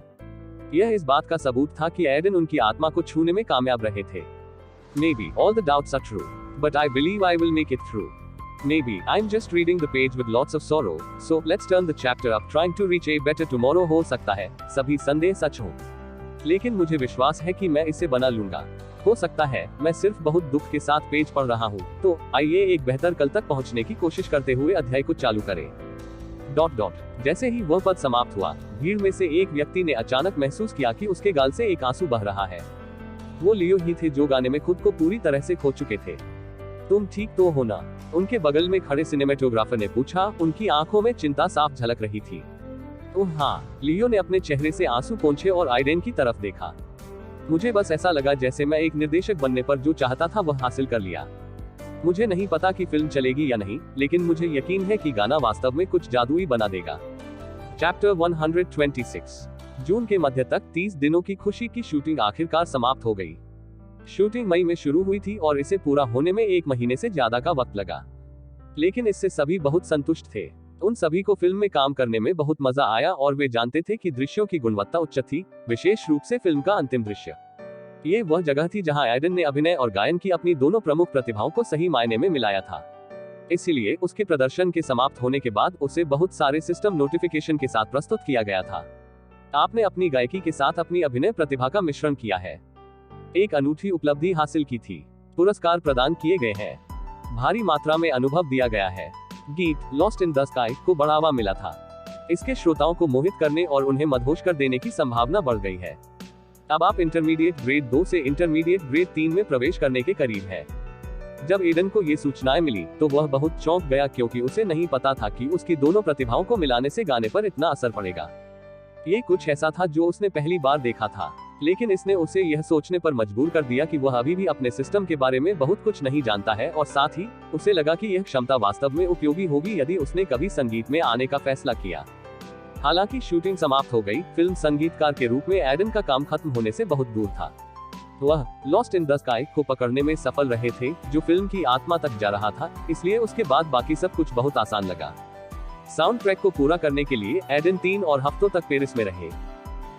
लियो भी उनके साथ यहाँ रुके थे, स्को के निर्माण की देखरेख करना चाहते थे, क्योंकि पिछले दृश्य के बाद उन्हें फिल्म संगीत में अधिक रुचि हो गई थी। लॉस्ट इन द स्काई के अलावा एडन ने फिल्म के लिए 2 और गाने बनाए। हालांकि उनका गीतात्मक संस्करण फिल्म में नहीं दिखाया जाएगा, लेकिन संगीत पर्याप्त से अधिक था। इनमें से एक गाना था मुझे घर वापस ले चलो। यह एक रिश्ते में एक व्यक्ति की भावनाओं और उसके साथ आने वाले डर, शंकाओं और जटिलताओं के बारे में एक रोमांटिक गीत था। यद्यपि गीत के पीछे का अर्थ उज्जवल नहीं था, राग उज्जवल था और गीत उस तरह से भी गाया गया था। दूसरे गाने का नाम यात्रा था। यह एक बहुत ही भावपूर्ण, कोमल और हवादार रोड ट्रिप गीत था, जिसे एडन ने शूटिंग के लिए यूरोप घूमते समय सोचा था। लियो को ये बहुत पसंद आया था जब एडन ने उन्हें गाइड ट्रैक भेजा था, और उसकी वजह से उन्होंने गीत के बोल जोड़े थे। इन सभी गानों को एडन ने गाया था और इसके साथ ही फिल्म का साउंड ट्रैक पूरा हो गया था। उसके बाद फिल्म में केवल एक चीज बची थी कि इसे संपादित किया जाए, डबिंग भागों को जोड़ा जाए और गाने को एक स्टूडियो में रिकॉर्ड किया जाए, ताकि वे बाद में एक डिजिटल एल्बम में पूरे साउंड ट्रैक को रिलीज कर सकें। एक और बात यह थी कि उमर और लियो ने आखिरकार उन फिल्म समारोहों पर फैसला किया जिन्हें वे लक्षित करने जा रहे थे। वे टोरंटो इंटरनेशनल फिल्म फेस्टिवल थे, जो दुनिया के प्रमुख फिल्म फेस्टिवल में से एक थे, और वेनिस फिल्म फेस्टिवल, जो big 3, Cannes film festival, Berlin film festival और वेनिस फिल्म फेस्टिवल का हिस्सा थे। उन्होंने टोरंटो और वेनिस के बारे में सिर्फ इसलिए फैसला किया था क्योंकि तारीखें उनसे जुड़ी थी। ये दोनों सितंबर में होने वाले थे, जो एक आदर्श समय था। दरअसल लियो कांस फिल्म फेस्टिवल को निशाना बनाना चाहता था, क्योंकि यह सिर्फ सबसे बड़ा था, लेकिन इस साल ये पहले ही गुजर चुका था और किसी के पास फिर से वापस आने के लिए 1 साल इंतजार करने का धैर्य नहीं था। इसलिए सब कुछ तय करने के बाद 30 दिनों की खुशी कमोबेश फिल्म समारोहों में स्क्रीनिंग के बाद सितंबर-अक्टूबर के आसपास रिलीज होने की पुष्टि हुई। हालांकि यह 3 महीने दूर था, एडन अभी भी उत्साहित था, क्योंकि यह उनकी पहली फिल्म थी जिसमें वो मुख्य भूमिका निभा रहे थे। उसने इसके लिए सब कुछ झोंक दिया था, इसलिए वह ये जानने के लिए बहुत उत्साहित था कि इसका परिणाम क्या होने वाला है। उनके सामने स्क्रीन पर एक बिजली का चूहा राक्षस हमला करने की बारी का इंतजार कर रहा था। दूसरी तरफ एक अजगर जैसा जीव खड़ा था। एक बटन के एक क्लिक के साथ ड्रैगन जैसे प्राणी ने मुद्रा बदली और एक तेज सांस छोड़ी। बिजली के चूहे के लिए हमला बहुत अधिक था और वह बेहोश हो गया। लड़ाई समाप्त हो गई। तुम हार गए। हा, मैंने तुमसे कहा था, आप मुझे इस खेल में हरा नहीं सकते। मैंने चैंपियन बनने के लिए काफी मेहनत की है। आप सिर्फ इसलिए जीते क्योंकि मैंने इसे सालों से नहीं खेला है। मैं अब खेल के आधे राक्षसों को भी नहीं जानता। अब कुल मिलाकर 1000 से अधिक है। बस इस तरह के शब्द एक हारने वाला कहेगा। एडन ने अपना सिर थोड़ा हिलाया, अपने चाचा को एक प्रसिद्ध वीडियो गेम में उसकी पिटाई करते हुए देखकर। अंकल सैम वास्तव में ऐसे व्यक्ति थे जिन्होंने जीत का आनंद लिया, चाहे वे कितने भी छोटे या बड़े क्यों न हो। उनका लापरवाह रवैया काफी बचकाना था, लेकिन यह उनके अच्छे बिंदुओं में से एक था। उनकी बेटी के पास अब पहले से ही अपना परिवार था और केवल एडन ही वह था जिसे वह अपने बेटे की तरह मानते थे, इसलिए जब भी वह खाली होते, वे एक साथ समय बिताने के लिए इकट्ठा होते। कई दिनों तक बिना रुके काम करने के बाद एडन के लिए यह आराम करने का भी एक तरीका था। खैर, चलो कोई और खेल खेलते हैं। वल्हैला नाइट्स अभी रिलीज हुई है और इसमें एक को-ऑप मोड है। हम एक साथ दुश्मनों की गर्दन काट सकते हैं। अंकल सैम ने अपने संग्रह से एक और खेल निकालने के लिए बैठे हुए कहा। तभी अचानक दरवाजा खुल गया। वेड, तुम अंत में यहाँ है। आह रुको, तुमने सूट क्यों पहना है? एडन ने कहा, उसकी आवाज में आश्चर्य का संकेत है। उन्होंने आज एक साथ मिलने की योजना बनाई, लेकिन चूंकि वह अपने चाचा के रेस्तरां में थे, इसलिए उन्होंने वेड को यहाँ बुलाया था। क्या आप शादी में शामिल हो रहे थे या अंतिम संस्कार? सूट महंगा लग रहा है, अंकल सैम ने भौहें चढ़ाते हुए पूछा। एक एजेंट का काम काफी थका देने वाला होता था और कभी कभी उन्हें काफी इधर उधर घूमने की जरूरत होती थी, इसलिए कपड़े गंदे होने में आसानी होती थी। इसलिए वेड हमेशा सस्ते कपड़े पहनते थे। अभी जो काला सूट उन्होंने पहना हुआ था उससे बिल्कुल अलग। नहीं, ओह, मेरे पास डेट है, वेड ने लापरवाही से कहा, लेकिन एडन और अंकल सैम दोनों ने उसे चौड़ी आंखों से देखा, फिर एक दूसरे को देखा। मैंने सोचा था कि आप पहले से ही अकेले विवाहित तलाकशुदा लोगों के क्लब में शामिल हो गए हैं। क्या आप सुनिश्चित हैं कि आप जिसके साथ डेट पर थे वह 18 वर्ष से अधिक उम्र का लग रहा था? एडन उस ताने पर हंसे बिना नहीं रह सका, जबकि वेड ने अंकल सैम को घूरते हुए देखा। चुप रहो सैम, वेड सिकोड़ी, वह अपने 30 के दशक में है, मेरे जैसे ही जीवन के एक ही चरण में। वह एक विज्ञापन एजेंसी में काम करती है और यह बहुत अच्छा चल रहा है। मैंने आज दूसरी तारीख पार कर ली, मुझे लगता है। वेड मुस्कुराया और बैठ गया। एडन स्पष्ट रूप से देख सकता था कि उसके चेहरे पर एक बड़ी मुस्कान थी और वह बहुत अच्छे मूड में भी लग रहा था। उसे यकीन था कि वह तारीख के बारे में झूठ नहीं बोल रहा था। आपको किसी को डेट करने का समय कब मिला? एडन मदद नहीं कर सका, लेकिन पूछता है। मैं वास्तव में उसे 2 साल से जानता हूं और मैंने समय निकाला जब आपके पास कोई गतिविधि नहीं थी। मैं समय के साथ बूढ़ा हो रहा हूं और मैं अकेले मरना नहीं चाहता। वेड ने अपने कंधे उचका दिए। एडन को पता था कि उनका एक बार तलाक हो चुका है, इसलिए वेड रिश्ते को एक और मौका देने की कोशिश कर रहे थे। वो मुझे याद दिलाता है, अंकल सैम ने अचानक कहा और आइडेन की तरफ देखा। आपके और उस केटी ब्रूक्स के बीच क्या चल रहा है जिसके साथ आपने अपनी पिछली फिल्म में काम किया था? उनके इस सवाल ने आइडेन को चौंका दिया। शूटिंग खत्म होने के बाद उन्होंने केटी से बात नहीं की थी। पहली बात तो यह है कि वह संपर्क में रहने का प्रयास करने वालों में से नहीं थी। मुझे याद नहीं है कि हमारे बीच क्या हुआ था, उसने कहा। तुम क्यों पूछ रहे हो? मैंने सेट पर उसके साथ आपकी स्काईग्राम पोस्ट देखी और यह एक रोम-कॉम है। अंकल सैम ने कुछ कहने की कोशिश करते हुए कहा। ये चीजें अभिनेताओं के बीच आसानी से हो जाती हैं। अपने समय में मैंने देखा है कि सेट पर उनमें से बहुतों के अफेयर्स होते हैं। यहाँ तक कि विवाहित लोग भी प्रलोभन में आ जाते हैं और कभी कभी आप कुछ बहुत ही घटिया मामलों का सामना करेंगे। अंकल सैम ने कांपते हुए कहा, जैसे उन्हें कोई बुरी याद आ रही हो। उनके शब्द वेड को संदेह की नजर से देखने के लिए काफी थे। एडन की अभिव्यक्ति में बदलाव देखने की कोशिश कर रहे थे। क्या वहाँ कुछ है? वेड ने पूछा। आपके एजेंट के रूप में आपके लिए यह बेहतर होगा कि आप मुझे बताएं ताकि मैं पहले से तैयारी कर सकूं। मेरा विश्वास करो, कुछ भी नहीं है। मुझे वास्तव में नहीं लगता कि मैं वर्तमान में किसी भी रिश्ते में आऊंगा, क्योंकि इसे बनाए रखना बहुत कठिन होगा, क्योंकि मैं हर दूसरे महीने अलग अलग प्रोजेक्ट ले रहा हूं और मुझे पहले किसी को पसंद करने की जरूरत है। एडन ने स्पष्टीकरण दिया। ये सच था कि उन्होंने कभी भी केटी को एक दोस्त से ज्यादा कुछ नहीं देखा और यहाँ तक कि सामान्य तौर पर रिश्तों के साथ भी वह उन्हें किसी भी तरह से अपने काम को प्रभावित नहीं करने देने के लिए टाल रहे थे। वह बस तब तक इंतजार कर रहा था जब तक कि वह किसी अच्छे व्यक्ति से न मिल जाए और रिश्ते के लिए तैयार न हो जाए। खैर, इस बात को बाद में करते हैं। आप आज मुझसे क्यों मिलना चाहते थे? ब्रेक गुरुवार तक खत्म नहीं होता है ना? एडन ने पूछा और वेड गंभीर हो गया। उसे याद आया कि वह यहाँ क्यों था। हाँ, लेकिन मुझे कुछ अच्छा मिला है। क्या? एक रेडियो शो। चैप्टर 127। संयुक्त राज्य अमेरिका को अक्सर पहियों पर देश कहा जाता है। ऐसा इसलिए है क्योंकि देश में अधिकांश लोगों के पास एक कार है और रेडियो के अमेरिकी संस्कृति का एक प्रमुख हिस्सा बनने के बाद इसने प्रसिद्ध और क्षेत्रीय दोनों तरह के संगीत कलाकारों को एक व्यापक दर्शक वर्ग दिया। रेडियो की वजह से लोग ऐसे गानों की खोज करने में सक्षम थे जिनके बारे में वे कभी नहीं जानते थे, और इससे कलाकारों को व्यापक प्रशंसा पाने में मदद मिली। रेडियो का संगीत चार्ट पर भी प्रभाव पड़ा, क्योंकि रेडियो स्टेशनों पर बजाए जाने वाले गाने रेडियो के कारण आसानी से लोकप्रिय हो जाते थे। इंटरनेट और सोशल मीडिया के बूम के बाद प्रभाव कम हो गया, क्योंकि सोशल मीडिया के कारण गाने वायरल होने लगे। आजकल कोई भी कार में अपनी मेलोडी प्लेलिस्ट चला सकता है। रेडियो स्पष्ट रूप से हिट हो गया था, लेकिन इसका मतलब यह नहीं था कि यह मर गया था। यह अभी भी देश का एक प्रमुख हिस्सा था, जिससे कलाकारों को अधिक सफलता पाने में मदद मिली। अब भी रिकॉर्ड लेबल अपने कलाकारों के गाने रेडियो पर लाने की कोशिश करेंगे। एडन के पिछले कुछ गाने कुछ रेडियो स्टेशनों पर भी थे, क्योंकि वेड ने उनमें से कुछ से संपर्क किया था। साथ ही उनके गाने वायरल होने के कारण बहुत से लोगों ने उनसे रेडियो पर आने का अनुरोध किया था। रिवॉल्यूशन अमेरिका के अधिकांश रेडियो स्टेशनों पर भी प्रसारित हो चुका है। इसके लिए अनिमेरुल का बहुत धन्यवाद। सुप्रभात अमेरिका। आज बिस्तर से उठने के लिए एक अच्छा धूप वाला दिन लगता है। क्या आप सुन रहे हैं कि हम काम पर जा रहे हैं या अपने बच्चे को स्कूल छोड़ रहे हैं? हमें यकीन है कि आपके अच्छे दिन आने की उम्मीद है। अब साप्ताहिक मनोरंजन कार्यक्रम शुरू करते हैं। इस शो में हम मुख्य रूप से पिछले सप्ताह हुई प्रमुख बातों के बारे में बात करने जा रहे हैं। एक और super hero film box office पर असफल होने से लेकर बहुत सारे लोगों को महाशक्तियों को देखने से थके होने के कारण एक सेनेटर को अपने एक भाषण के दौरान सोते हुए पाया जाता है, जिससे बहुत सारे समाचार चैनलों पर बहस छिड़ जाती है। आपको आज अगले 1 घंटे में सब कुछ मिल जाएगा। एडन और वेड ने कार में बैठकर रेडियो सुना।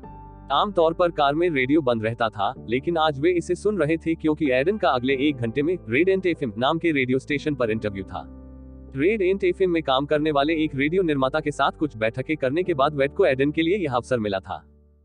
उद्धरण चिन्ह। आप हेक्टर बन के बारे में वास्तव में क्या जानते हैं? उनके व्यक्तित्व की तरह मुझे मिले उनके विकी लेखों से मैं बहुत कुछ अनुमान नहीं लगा सकता। एडन ने ड्राइवर की सीट पर वेड को देखने के लिए अपना सिर घुमाते हुए पूछा। हेक्टर बन वह आरजे रेडियो जॉकी थे जिन्होंने व्हाट्स न्यू इन म्यूजिक नामक एक शो की मेजबानी की थी। ये पिछले 5 वर्षों से एक बहुत लोकप्रिय शो था जहां हेक्टर ऐसे कलाकारों को लाता था जो वायरल हो गए थे या साक्षात्कार करने के लिए प्रासंगिक थे और फिर कुछ गेम खेलते थे।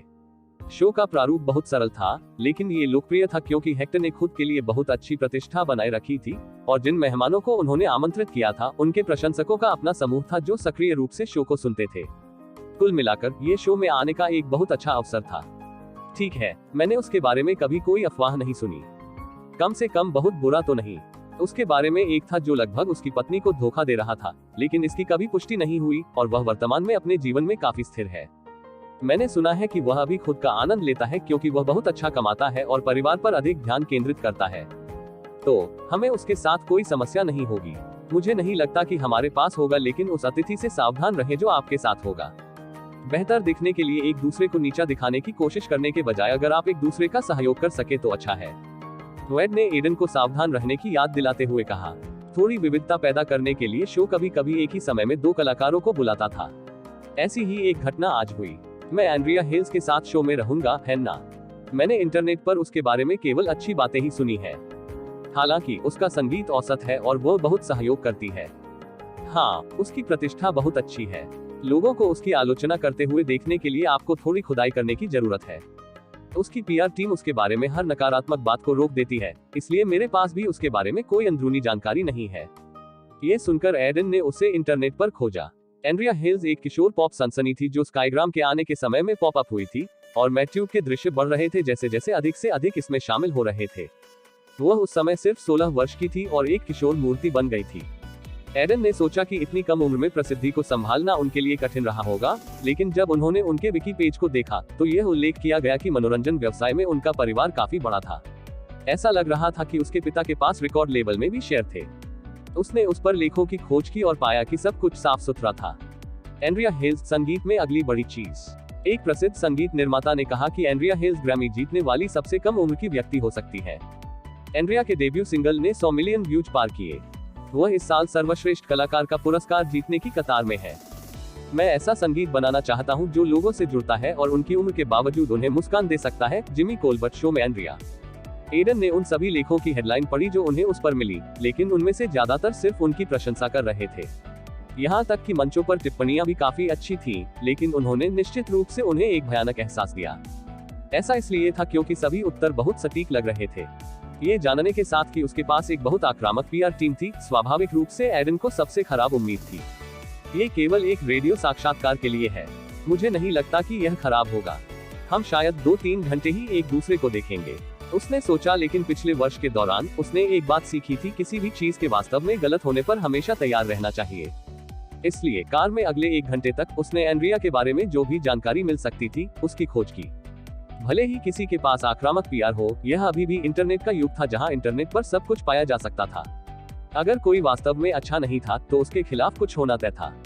कमरा हर तरह के लोगों से भरा हुआ था क्योंकि वे ये जांचने की कोशिश कर रहे थे कि सब कुछ लाइन पर है।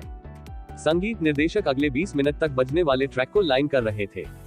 विज्ञापन निदेशक विज्ञापनों को संभाल रहा था और स्टेशन प्रबंधक एक इंटर्न के साथ बात करते हुए कॉफी पी रहा था।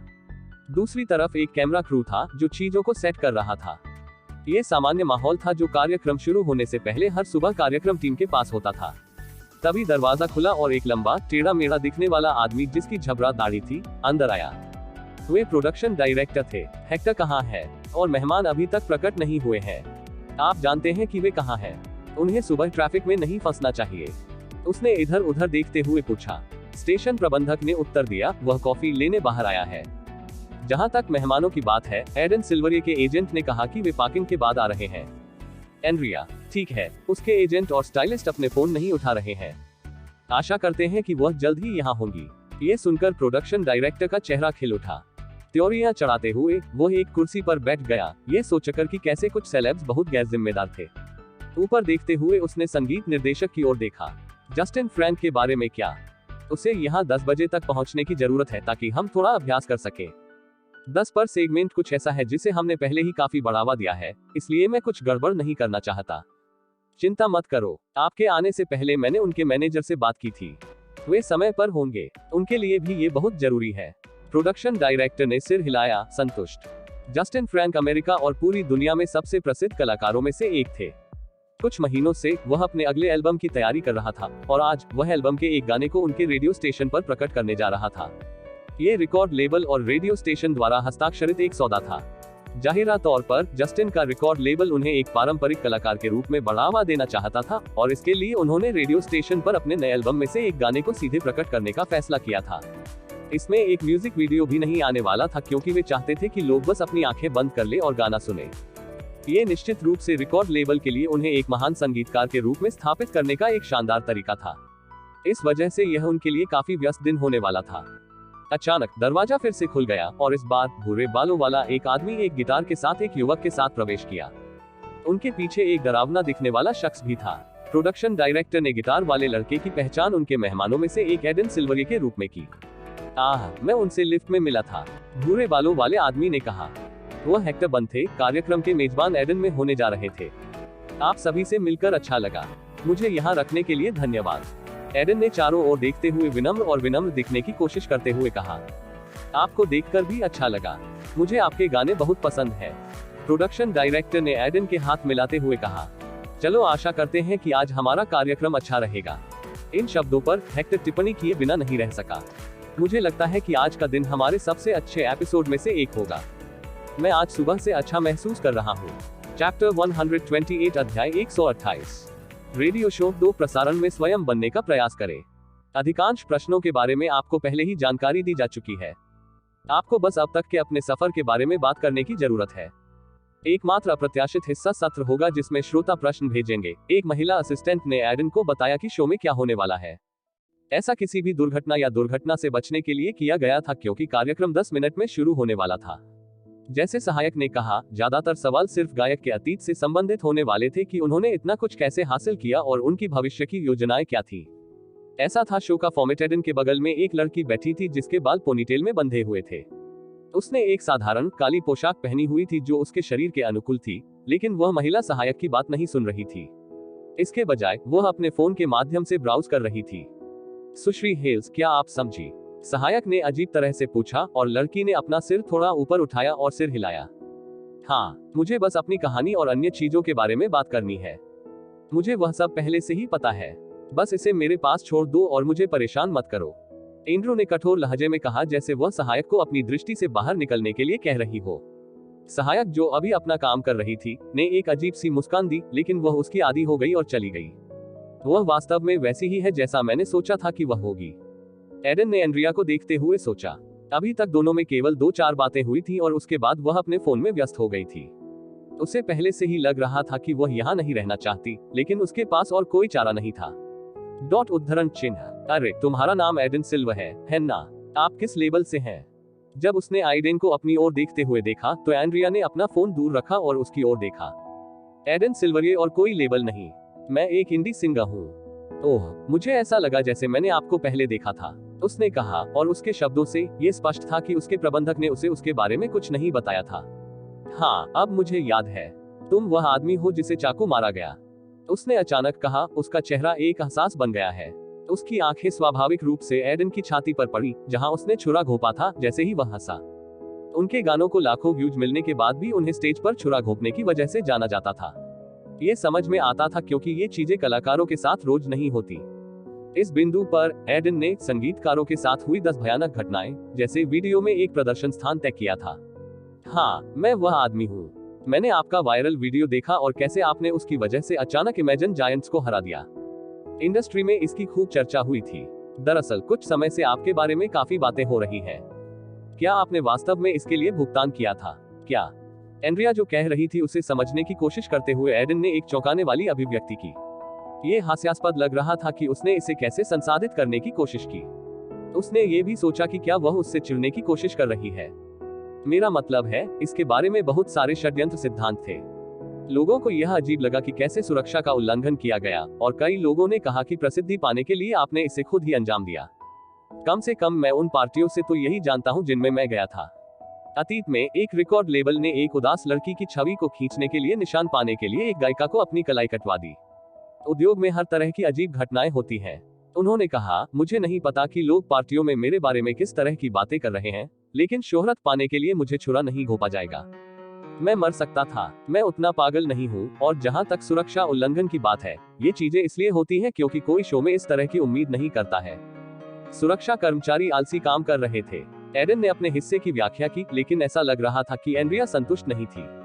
कुछ सोचते हुए उसने फिर अपना मुंह खोला। ये भी अफवाह है कि आपने जानबूझकर एक्स स्टार छोड़ दिया क्योंकि आप और एक अन्य महिला प्रतियोगी टूट गए। आप कैसे अस्वीकृति को संभालने में सक्षम नहीं थे? बकवास। एडन बुदबुदाया। ये छुरा घोंपने की साजिश के सिद्धांत से भी अधिक हास्यास्पद था, लेकिन एंड्रिया जितनी देर तक इन अफवाहों के बारे में बात करती थी, उसे उतना ही अजीब लगता था। वह मेरे बारे में ये सभी अजीब अफवाहें क्यों जानती हैं, जबकि वह पहले मेरा नाम भी ठीक से नहीं जानती थी।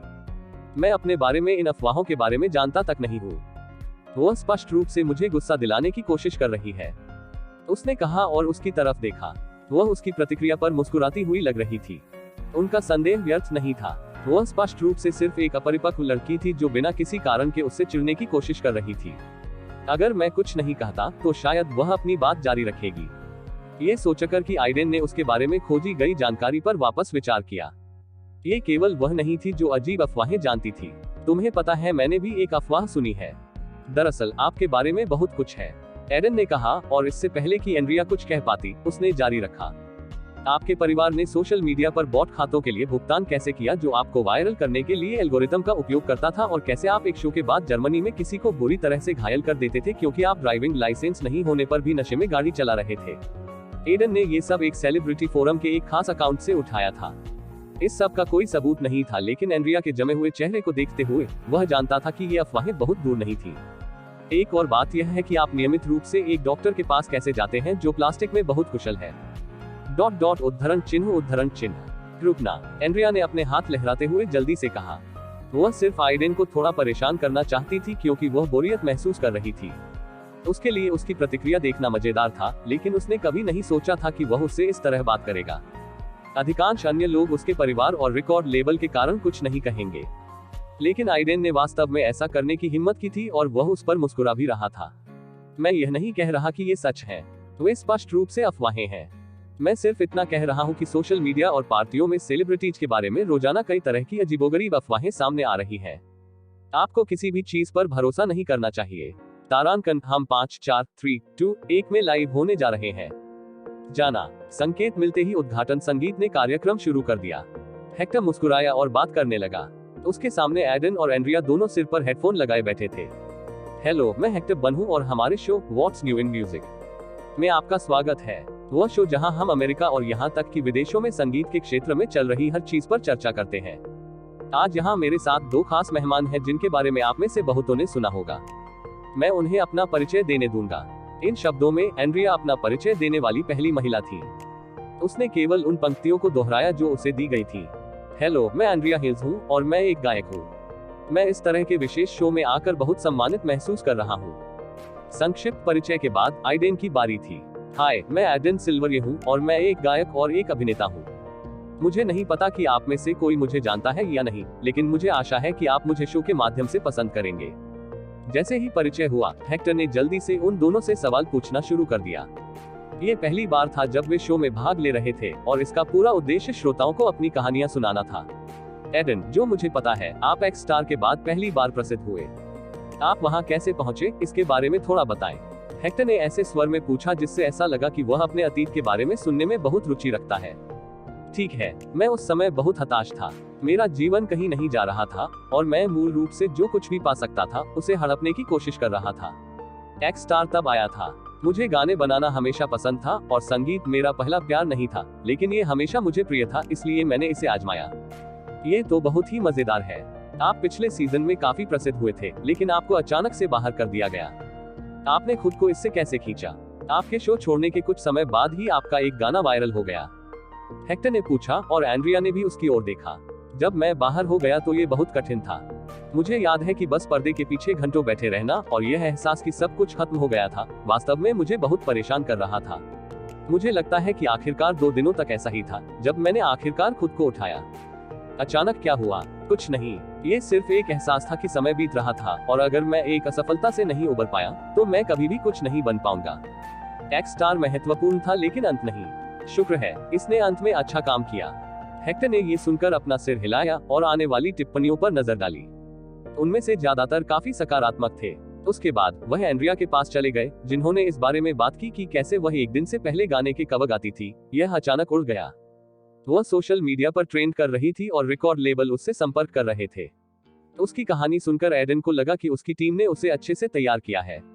वह जानता था कि बहुत सी हस्तियों को सिखाया जाता है कि क्या कहना है और क्या नहीं, या कैसे कहना है, और उसे यकीन था कि एंड्रिया उनमें से एक थी। उसने बहुत सूक्ष्मता से प्रस्तुत किया कि कैसे वह इसे एक भाग्यशाली सफलता मानती है, और यह उसके लिए कठिन हो गया क्योंकि वह अपने करियर में आगे बढ़ी। वह साक्षात्कार में बहुत अच्छी है। जैसे जैसे इंटरव्यू आगे बढ़ा, एडन ने सोचा। अध्याय 129 रेडियो शो लल। आज श्रोताओं की प्रतिक्रिया बहुत अच्छी है। प्रोडक्शन डायरेक्टर ने कहा। स्टेशन मैनेजर की तरफ देखा और फिर आइडेन और एंड्रिया को बूथ के अंदर हेक्टर के साथ बात करते हुए देखा। उसकी निगाहें कुछ देर के लिए आइडेन पर रुक गईं। हाँ, ये ज्यादातर इसलिए है कि ये दोनों अपनी यात्रा के मामले में कितने विविध हैं। एंड्रिया को बहुत जल्दी सफलता मिल गई, जबकि एडन ने वास्तव में संघर्ष किया था, और एक्स स्टार से बाहर होने के बाद इतना अच्छा प्रदर्शन करने की उनकी कहानी काफी नाटकीय है। स्टेशन प्रबंधक ने कहा, और इंटर्न में से एक जोड़ा गया। मुझे लगता है कि यह इसलिए भी है क्योंकि वह एक अभिनेता है और उनके पास खुद के लिए कहने के लिए बहुत अच्छी कहानियां हैं। ज्यादातर टिप्पणियां भी उन्हीं के बारे में हैं। उन्होंने उन टिप्पणियों पर नजर डाली जो लोग छोड़ रहे थे। एक और व्यक्ति जोड़ा गया। हाँ, एंड्रिया के बहुत सारे प्रशंसक आए, लेकिन एडन की कहानी अधिक आकर्षक होने के कारण वह आसानी से शो को चुरा रहा है। यह एक साक्षात्कार में जोखिमों में से एक था जिसमें एक से अधिक व्यक्ति थे। टॉक शो में भी जब एक से अधिक लोगों को आमंत्रित किया जाता है तो सबसे करिश्माई व्यक्ति आसानी से शो को चुरा लेता है। जब लोग उस विशेष एपिसोड के बारे में बात करते थे तो वे केवल उस लड़के के बारे में बात करते थे जिसके पास अधिक रोचक कहानियां थी, या वे खुद को आकर्षित करते थे। इस दौरान भी ऐसा ही हो रहा था। यह उनके बात करने के तरीके के कारण भी है। एंड्रिया बस एक रोबोट की तरह सब कुछ कह रही है क्योंकि वह पहले भी कई इंटरव्यू में इन चीजों के बारे में बात कर चुकी है। दूसरी ओर एडन मौके पर जवाब दे रहा है। उसके पास ताजी चीज है। प्रोडक्शन डायरेक्टर ने सोचा। उसकी निगाहें उस सवाल पर टिकी हैं जो हेक्टर उन दोनों से पूछ रहा था। उद्धरण चिन्ह। आप प्रसिद्धि के बारे में क्या सोचते हैं? क्या आपको बुरा लगता है कि हर कोई आपको पहचानता है और ऐसा लगता है कि आपका चेहरा इतना प्रसिद्ध न होता तो अच्छा होता? हेक्टर ने पूछा। यह एक बहुत ही बुनियादी मुद्दा था जिससे बहुत सारी हस्तियां निपटती थी। ये निश्चित रूप से आसान नहीं था जब सड़क पर हर कोई आपको जानता था और आपको अकेला नहीं छोड़ेगा। मुझे लगता है कि यह सिर्फ मेरे काम का एक उत्पाद है। एंड्रिया ने सबसे पहले उत्तर दिया। कई बार मुझे ये पसंद नहीं है। मुझे इससे नफरत भी है क्योंकि लोग हद से हटकर काम कर सकते हैं और आपको निजी पल नहीं मिलते, लेकिन यह एक सेलिब्रिटी होने का सिर्फ एक हिस्सा है। एक बुनियादी जवाब। प्रोडक्शन डायरेक्टर ने अपने मन में सोचा। उसकी बातें सच थी, लेकिन बहुत सारे सेलेब्स एक ही बात कहेंगे, इसलिए यह श्रोताओं के साथ बड़ी प्रतिक्रिया नहीं पैदा करेगा। उसने उसके बाद एडन को देखने के लिए अपना सिर घुमाया। तुम्हारे बारे में क्या, एडन? आप इससे भी नफरत करते हैं? ओह, वास्तव में मुझे इससे नफरत नहीं है क्योंकि मैं पहचान पाने के लिए रोजाना बहुत मेहनत कर रहा हूँ। एडन मुस्कुराया और रुक गया जैसे वह शब्दों के बारे में सोच रहा हो।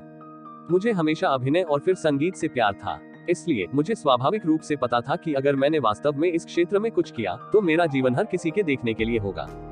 मैं इसके बारे में बहुत सहज नहीं हूँ, लेकिन मैंने जितना हो सके इसे गले लगाने की कोशिश की है। उसका जवाब सुनकर हेक्टर प्रभावित हुआ। जब प्रोडक्शन डायरेक्टर ने स्ट्रीमिंग में आने वाली टिप्पणियों को देखा तो उन्होंने पाया कि उनमें से ज्यादातर एडन के बारे में बात कर रहे थे। 2003 से हरपीज मुक्त। मुझे अपनी बेटी को उसके स्कूल ले जाते समय इस शो को सुनने की जरूरत थी क्योंकि वह हेनरिया हेल्स की प्रशंसक है, लेकिन उसके साथ लड़का बहुत दिलचस्प है। उनके उत्तर बड़े मनोरंजक होते हैं। वैम्पायरिक ब्रिटिश क्वीन। मुझे लगता है कि मैं इस लड़के का प्रशंसक बन रहा हूँ। वह वास्तव में ऐसा लगता है जैसे वह जानता है कि वह किस बारे में बात कर रहा है। अनाज हत्यारा। मैं एंड्रिया का बहुत बड़ा प्रशंसक हूँ, लेकिन लानत है, वह भारी पड़ रही है। उसे वास्तव में साक्षात्कारों में अधिक वाक्पटु होने के बारे में सोचना चाहिए। सेक्स करें। एडन को यहाँ देखकर अच्छा लग रहा है। ब्लैक सैंड्स के बाद से उनके प्रशंसक रहे हैं। मैं उनके संगीत का बहुत बड़ा प्रशंसक नहीं हूँ, लेकिन उनका साक्षात्कार काफी अच्छा है। थोर चुटकुलों के भगवान। अंत में, मैं इस शो में कुछ प्रतिभाशाली लोगों को देख रहा हूँ। वीड स्मोकिंग रैपर्स और ट्वर्किंग हिप हॉप कलाकार अच्छे और सभी हैं, लेकिन मुझे वास्तव में अधिक पारंपरिक कलाकार पसंद है। कमेंट्स देखकर प्रोडक्शन डायरेक्टर ने सोचा कि अब चाहे कुछ भी हो, इस एपिसोड को अच्छी रेटिंग मिलेगी। इसी तरह शो चलता रहा। साक्षात्कार का भाग बहुत जल्दी समाप्त हो गया क्योंकि यह केवल 20 मिनट का था। पूरा शो 1 घंटे लंबा होने वाला था, जिसमें 20 मिनट का साक्षात्कार और 20 मिनट का श्रोताओं से सवाल पूछे जा रहे थे। बाकी के 20 मिनट विज्ञापनों और गानों के थे। जैसा कि सभी ने कार्यवाही पर नजर रखी, शो का अगला भाग शुरू हुआ। हेलो, मैं लंदन में एक छोटे समय का संगीतकार हूँ। मुझे इस करियर को शुरू हुए 10 साल से ज्यादा हो गए हैं, लेकिन ये कहीं नहीं जा रहा है। मैं मुश्किल से अपना किराया चुका पाता हूँ और कभी कभी तो मैं 1 महीने में पैसा भी नहीं कमा पाता। मेरी गर्लफ्रेंड मुझे पैसे देती है और वह लंबे समय के लिए मुझसे शादी करना चाहती है, और मैं भी वही चाहता हूँ, लेकिन मैं नर्वस हूँ क्योंकि मेरा करियर कहीं नहीं है। उसने मुझसे कहा कि मैं अपना सपना छोड़ दूं और उससे शादी कर लूं, नहीं तो वह चली जाएगी। क्या तुम दोनों के पास मेरे लिए कोई सलाह है कि मुझे क्या करना चाहिए? जैसे ही उस आदमी ने बोलना समाप्त किया, हेक्टर ने उन दोनों को अपने चेहरे पर मुस्कुराहट के साथ देखा। सेक्शन शुरू करने के लिए यह एक अच्छा सवाल था। आपके पास क्या सलाह है? एडन उसके जवाब के बारे में सोचने लगा, लेकिन इससे पहले कि वह कुछ कह पाता, एंड्रिया ने अपना मुंह खोल दिया। यदि आप एक संगीतकार के रूप में इतने लंबे समय से काम कर रहे हैं तो आपके पास बहुत अनुभव होना चाहिए। मुझे लगता है कि आपको प्रयास करते रहना चाहिए, क्योंकि अंततः आपको सफलता मिलेगी। इस इंडस्ट्री में फेमस होने के लिए बस एक गाना ही काफी है। अपने संगीत को फैलाने के लिए एक माध्यम के रूप में सोशल मीडिया का उपयोग करने का प्रयास करें। बस हार मत मानो, और अगर आपकी प्रेमिका वास्तव में आपसे प्यार करती है तो वह आपको कुछ और समय देगी। अपना जवाब देते ही एंड्रिया के चेहरे पर गर्व की मुस्कान थी, लेकिन एडन ने अपना सिर हिला दिया। हालांकि मैं इस बात से सहमत हूं कि एक गीत इस उद्योग में आपकी सफलता का मार्ग हो सकता है, मुझे ये भी लगता है कि आपको समस्या को और अधिक व्यावहारिक रूप से देखना चाहिए। मुझे एक बात बताओ, आप पहले से ही अपने 30वें दशक में होंगे, है ना? और तुम्हारी गर्लफ्रेंड भी तुम्हारी ही उम्र की है। हाँ, हम वास्तव में एक ही उम्र के हैं। उस आदमी की आवाज निकली और आइडेन ने सिर हिलाया। फिर अपनी प्रेमिका के नजरिए से सोचने की कोशिश करो। मुझे पूरा यकीन है कि वह सोचती है कि उसके पास बहुत समय नहीं बचा है और वह अपने जीवन के उस चरण में है जहां वह घर बसाना चाहती है। यदि आपने वास्तव में यहां एंड्रिया की सलाह का पालन किया है तो आपका रिश्ता दांव पर लग सकता है। इस बारे में सोचें कि आपके लिए क्या अधिक महत्वपूर्ण है, और मैं यह नहीं कह रहा कि संगीत को छोड़ दें। आप नौकरी पा सकते हैं और संगीत को किनारे रखते हुए घर बसाने की कोशिश कर सकते हैं। ये कठिन होगा, लेकिन आप दोनों शादी करने और संगीत रखने में सक्षम होंगे। ऐसा कहने के बाद एडन ने हेक्टर की ओर देखा, जिसने उसकी सलाह से सहमति में सिर हिलाया। केवल एंड्रिया स्पष्ट रूप से थोड़ा नाराज दिख रही थी। इस बार एडन स्पष्ट रूप से उस पर हावी हो गई थी। वह सिर्फ एक किशोरी थी और एक छाप छोड़ने के लिए बहुत उत्सुक थी, इसलिए उसने बहुत सी बातों पर विचार करते हुए जल्दबाजी में जवाब दिया। आपकी सलाह के लिए धन्यवाद आदमी। मैं इसके बारे में गंभीरता से सोचूंगा और निर्णय लूंगा, उस आदमी ने कहा, और कॉल कट गई। हेक्टर ने स्क्रीन पर दिखाई देने वाली टिप्पणियों की जांच की और खुशी से मुस्कुराया। इनमें ज्यादातर पॉजिटिव थे। ठीक है, चलो अगले फोन करने वाले के पास जाओ। आज का एपिसोड और भी दिलचस्प होता जा रहा है। तारांकन ठीक है, ये ज्यादातर अब किया जाता है। आज बहुत से लोग जुड़े। ऐसा लगता है कि यह एक अच्छा दिन होने वाला है क्योंकि सुबह इतनी अच्छी गुजरी। संगीत निर्देशक जो अगले बजने वाले गानों को असाइन कर रहा था, दीवार पर लगी घड़ी को देखते हुए बुदबुदाया। इंटरव्यू के सिर्फ 5 मिनट और बचे थे। हाँ, हम भाग्यशाली हैं कि हमने 2 अलग अलग गायकों को बुलाया। उत्तरों में अंतर के कारण इस प्रकरण को अच्छा बनाने में मदद मिली, प्रोडक्शन डायरेक्टर ने कहा। उन्होंने इस बात की परवाह नहीं की कि मेहमानों में से एक पूरी तरह से शो पर हावी है या दूसरा हार गया है। उन्होंने केवल रेटिंग्स और श्रोताओं की समीक्षाओं की परवाह की। वे इस प्रकार बातें कर ही रहे थे कि अचानक द्वार खुल गया और एक कर्मचारी हौंफता हुआ बाहर आया। ऐसा लग रहा था जैसे वह यहाँ तक दौड़कर आया हो। प्रोडक्शन डायरेक्टर की ओर बढ़ते हुए उनके चेहरे पर चिंता के भाव थे। क्या हुआ? जस्टिन फ्रैंक, उनकी वैन दुर्घटनाग्रस्त हो गई थी क्या? कमरे में हर कोई स्टाफ सदस्य की ओर देख रहा था, उम्मीद कर रहा था कि वह मजाक कर रहा था, लेकिन उसकी अभिव्यक्ति उतनी ही गंभीर थी जितनी हो सकती थी। अपने शरीर को घूरते हुए उसने जल्दी से समझाया कि क्या हुआ था। वह रेडियो स्टेशन आ रहा था, लेकिन उसकी वैन रास्ते में एक छोटी सी दुर्घटना में फंस गई क्योंकि एक अन्य कार ने उन्हें टक्कर मार दी। ऐसा लगता है जैसे ये ब्रेक फेल का मामला था। ये जल्द ही खबरों में होना चाहिए। जस्टिन कैसे है? इंटर्न में से एक, जो उनका बहुत बड़ा प्रशंसक था, ने पूछा। वह ठीक है, लेकिन उसका प्रबंधक घायल हो गया है। उन्होंने रेडियो स्टेशन आने से इनकार कर दिया और अस्पताल चले गए क्योंकि वे बहुत करीब हैं। उनके रिकॉर्ड लेबल ने अभी अभी हमें सूचित किया है। ये सुनकर प्रोडक्शन डायरेक्टर की आंखें चिंता से फैल गईं। यह एक बहुत ही गंभीर स्थिति थी और यह अच्छी बात थी कि जस्टिन फ्रैंक अच्छे थे, लेकिन रेडियो चैनल गंभीर रूप से संकट में था। लानत है। फिर हम अगले कार्यक्रम के बारे में क्या करने जा रहे हैं? हम पहले ही इसका काफी प्रचार कर चुके हैं। प्रोडक्शन डायरेक्टर ने अपना माथा सहलाते हुए सोचा। Chapter 130 lost in the sky L show खत्म होने के बाद एडन चेहरे पर मुस्कान लिए बूथ से बाहर आए। उसने सोचा था कि यह बहुत कठिन होगा, लेकिन उसने वास्तव में इसका आनंद लिया था। अतीत में उनके कुछ साक्षात्कारों के विपरीत हेक्टर श्रोता प्रकार के अधिक थे और उनके पास संगीत सिद्धांत में भी अंतर्दृष्टि थी, इसलिए बात बहुत सहज हो गई थी। एकमात्र असंतोष एंड्रिया था, जो कभी कभी जब वह बात कर रहा था तो बट करने की कोशिश करता था, लेकिन कुछ समय बाद उसने इसे रोक दिया था। मुझे आपके साथ काम करके बहुत अच्छा लगा। जब आप एक नया गीत जारी कर रहे हो तो कृपया शो पर वापस आएं। मुझे लगता है कि यह एक मजेदार बातचीत होगी, हेक्टर ने एडन के कंधे थपथपाते हुए कहा। उन्होंने अपने शो पर और बाहर बहुत सारे संगीतकारों से बात की थी और उन्होंने वास्तव में महसूस किया कि आइडन वहां के अधिक परिपक्व लोगों में से एक थे जो वास्तव में समझ गए थे कि वह क्या कर रहे हैं। उनके लिए यह एपिसोड मजेदार रहा। धन्यवाद, एडन ने कहा, और इससे पहले कि वह कुछ और बात कर पाता, प्रोडक्शन डायरेक्टर ने हेक्टर को कुछ बात करने के लिए बुलाया। तभी एडन को माहौल में कुछ अजीब लगा। सबकी अभिव्यक्ति इतनी अजीब क्यों है?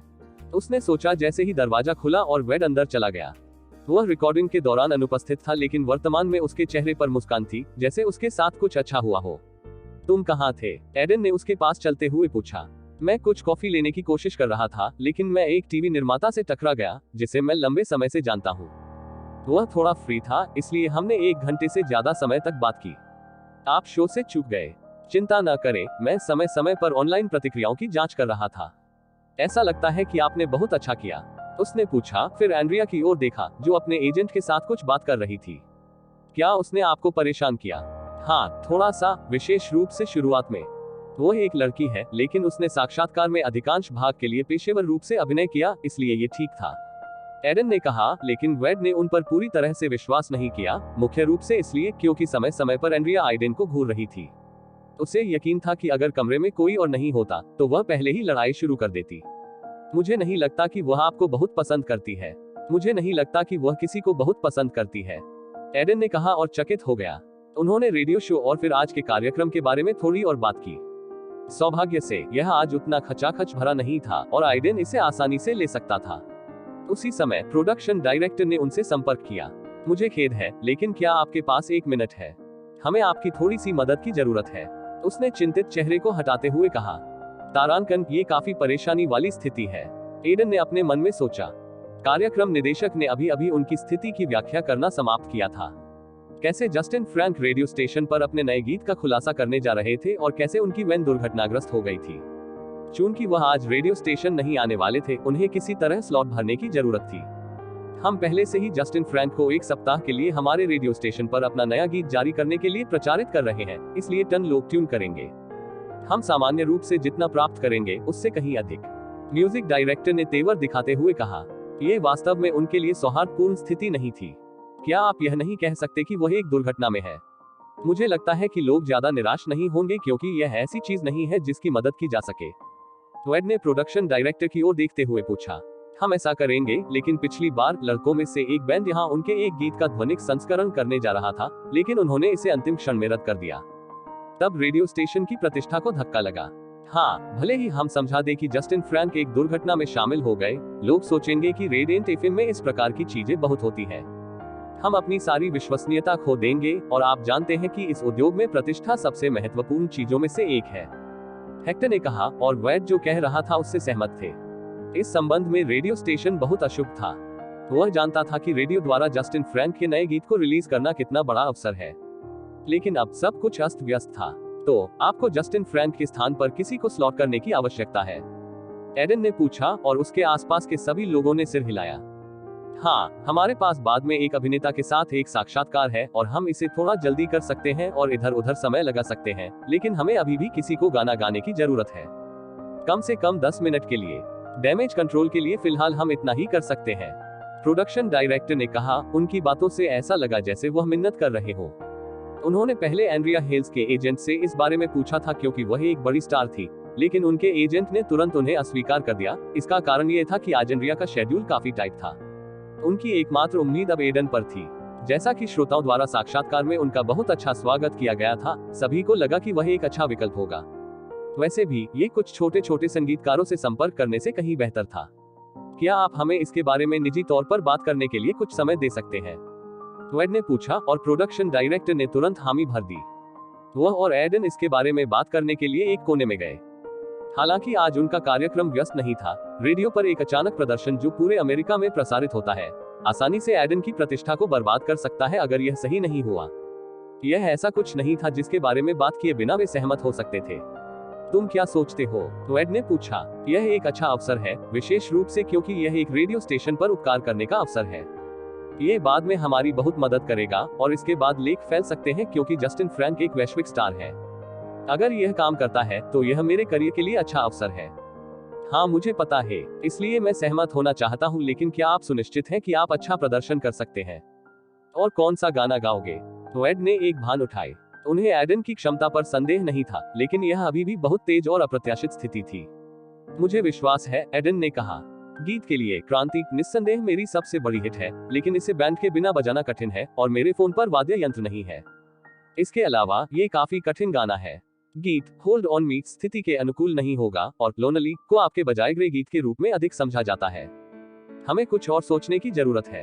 वेड ने आह भरी और अचानक एडन के दिमाग का गियर घूमने लगा जैसे ही उसे एक विचार सूझा। एक विचार जो उसे एक अवसर का सर्वोत्तम तरीके से उपयोग करने दे सकता है। उन्होंने उस एक गाने के बारे में सोचा जिसे वह यहाँ परफॉर्म कर सकते हैं। मुझे लॉस्ट इन द स्काई गाने दो। यह एक ऐसा गाना था जिसे वह आसानी से गिटार पर बजा सकते थे। इसके अलावा यह उनकी सर्वश्रेष्ठ रचनाओं में से एक थी और इसका वातावरण एक रेडियो के अनुकूल भी था। हम 30 दिनों की खुशी प्रीमियर से 1 महीने पहले इसे रिलीज करने की योजना बना रहे थे। अगर हम इसे यहीं जारी करते हैं तो ये हमारी योजनाओं पर पानी फेर देगा। ये कभी भी अच्छी बात नहीं है, खासतौर पर फिल्म के लिए गाना इतना महत्वपूर्ण है। वेड ने सिर हिलाते हुए कहा। नहीं, मुझे लगता है कि यह सही मौका है। मेरे पास एक योजना है। एडन ने वेड का ध्यान आकर्षित करते हुए कहा। अपनी योजना को सीधे खारिज करने के बजाय उसने अपनी आंखें मूंद ली, यह अच्छी तरह से जानते हुए कि एडन के पास कोई मूर्खतापूर्ण योजना नहीं होगी। मुझे बताओ कि तुम्हारे पास क्या योजना है? तारांकन, यह आखिरी वाणिज्यिक है। प्रसारण के लिए 30 सेकंड। कमरे में हर कोई यह सुनकर अधिक से अधिक घबरा गया कि जैसे ही वे आइडेन को घूर रहे थे, जो रिकॉर्डिंग बूथ के अंदर खड़ा था। वह अपना गिटार पकड़े हुए था और गाना शुरू करने के संकेत का इंतजार कर रहा था। क्या आपको लगता है कि यह ठीक रहेगा? यह अचानक किया गया प्रदर्शन है और उसने अभी पिछले साल ही शुरुआत की है ना? प्रोडक्शन डायरेक्टर ने हेक्टर से पूछा, जो उनके बगल में खड़ा था। मुझे लगता है कि यह ठीक होगा। वह युवा है, लेकिन वह परिपक्व नजर आता है। इसके अलावा उसके एजेंट को देखें। हेक्टर ने वेड की ओर देखा, जो मुस्कुरा रहा था। प्रोडक्शन डायरेक्टर की निगाहें पीछा करने लगी। वह शांत दिखता है। हाँ, वह कमरे में अकेला व्यक्ति है जो शांत है, हेक्टर ने कहा। इसका मतलब है कि वह एडन के कौशल में बहुत विश्वास है। चिंता न करें, हमारे पास और कोई चारा भी नहीं है, इसलिए बस प्रतीक्षा करें और देखें कि यह कैसा चल रहा है। प्रोडक्शन डायरेक्टर ने सिर हिलाया और अपने माथे पर जमा पसीने को झाड़ दिया। यह तब था जब वाणिज्यिक समाप्त हो गया और बूथ में मौजूद महिला उद्घोषकों में से एक ने तुरंत स्थिति को समझाया। आज जस्टिन फ्रैंक का नया गाना यहाँ रिलीज होने वाला था, लेकिन 1 घंटे पहले ही उनका एक्सीडेंट हो गया। वह सुरक्षित है, लेकिन दुर्भाग्य से कार्यक्रम रद्द कर दिया गया है। लेकिन हमने आपके लिए कुछ और ही इंतजाम किया है। एडन सिल्वरे को तो आप जानते ही होंगे, उन्होंने अभी कुछ समय पहले ही एक्टोबर्न के साथ अपना इंटरव्यू पूरा किया है। वह अपना नया गीत लॉस्ट इन द स्काई गाने जा रहा है। अब ये सब एडन पर था। मुझे अपना सर्वश्रेष्ठ करने की आवश्यकता है, उसने सोचा और धीरे धीरे अपने गिटार के तार बजाने लगा। एक अनोखा लेकिन मृदु राग निकला। प्ले की गति काफी सामान्य थी, लेकिन इसने श्रोताओं को एक गर्माहट का एहसास कराया। एडन ने गहरी सांस लेते हुए गाना शुरू किया। कृपया मुझे बताएं कि क्या यह एक भ्रम है? मैं अभी भी कारण क्यों ढूंढ रहा हूँ? ओह, क्या मैं बस कुछ खोज रहा हूँ जो वहाँ नहीं है? मेरा हाथ कहीं नहीं पहुँच रहा है। रेडियो के माध्यम से एडन के संगीत से निकलने वाली तेज चांदी की रोशनी पूरे अमेरिका में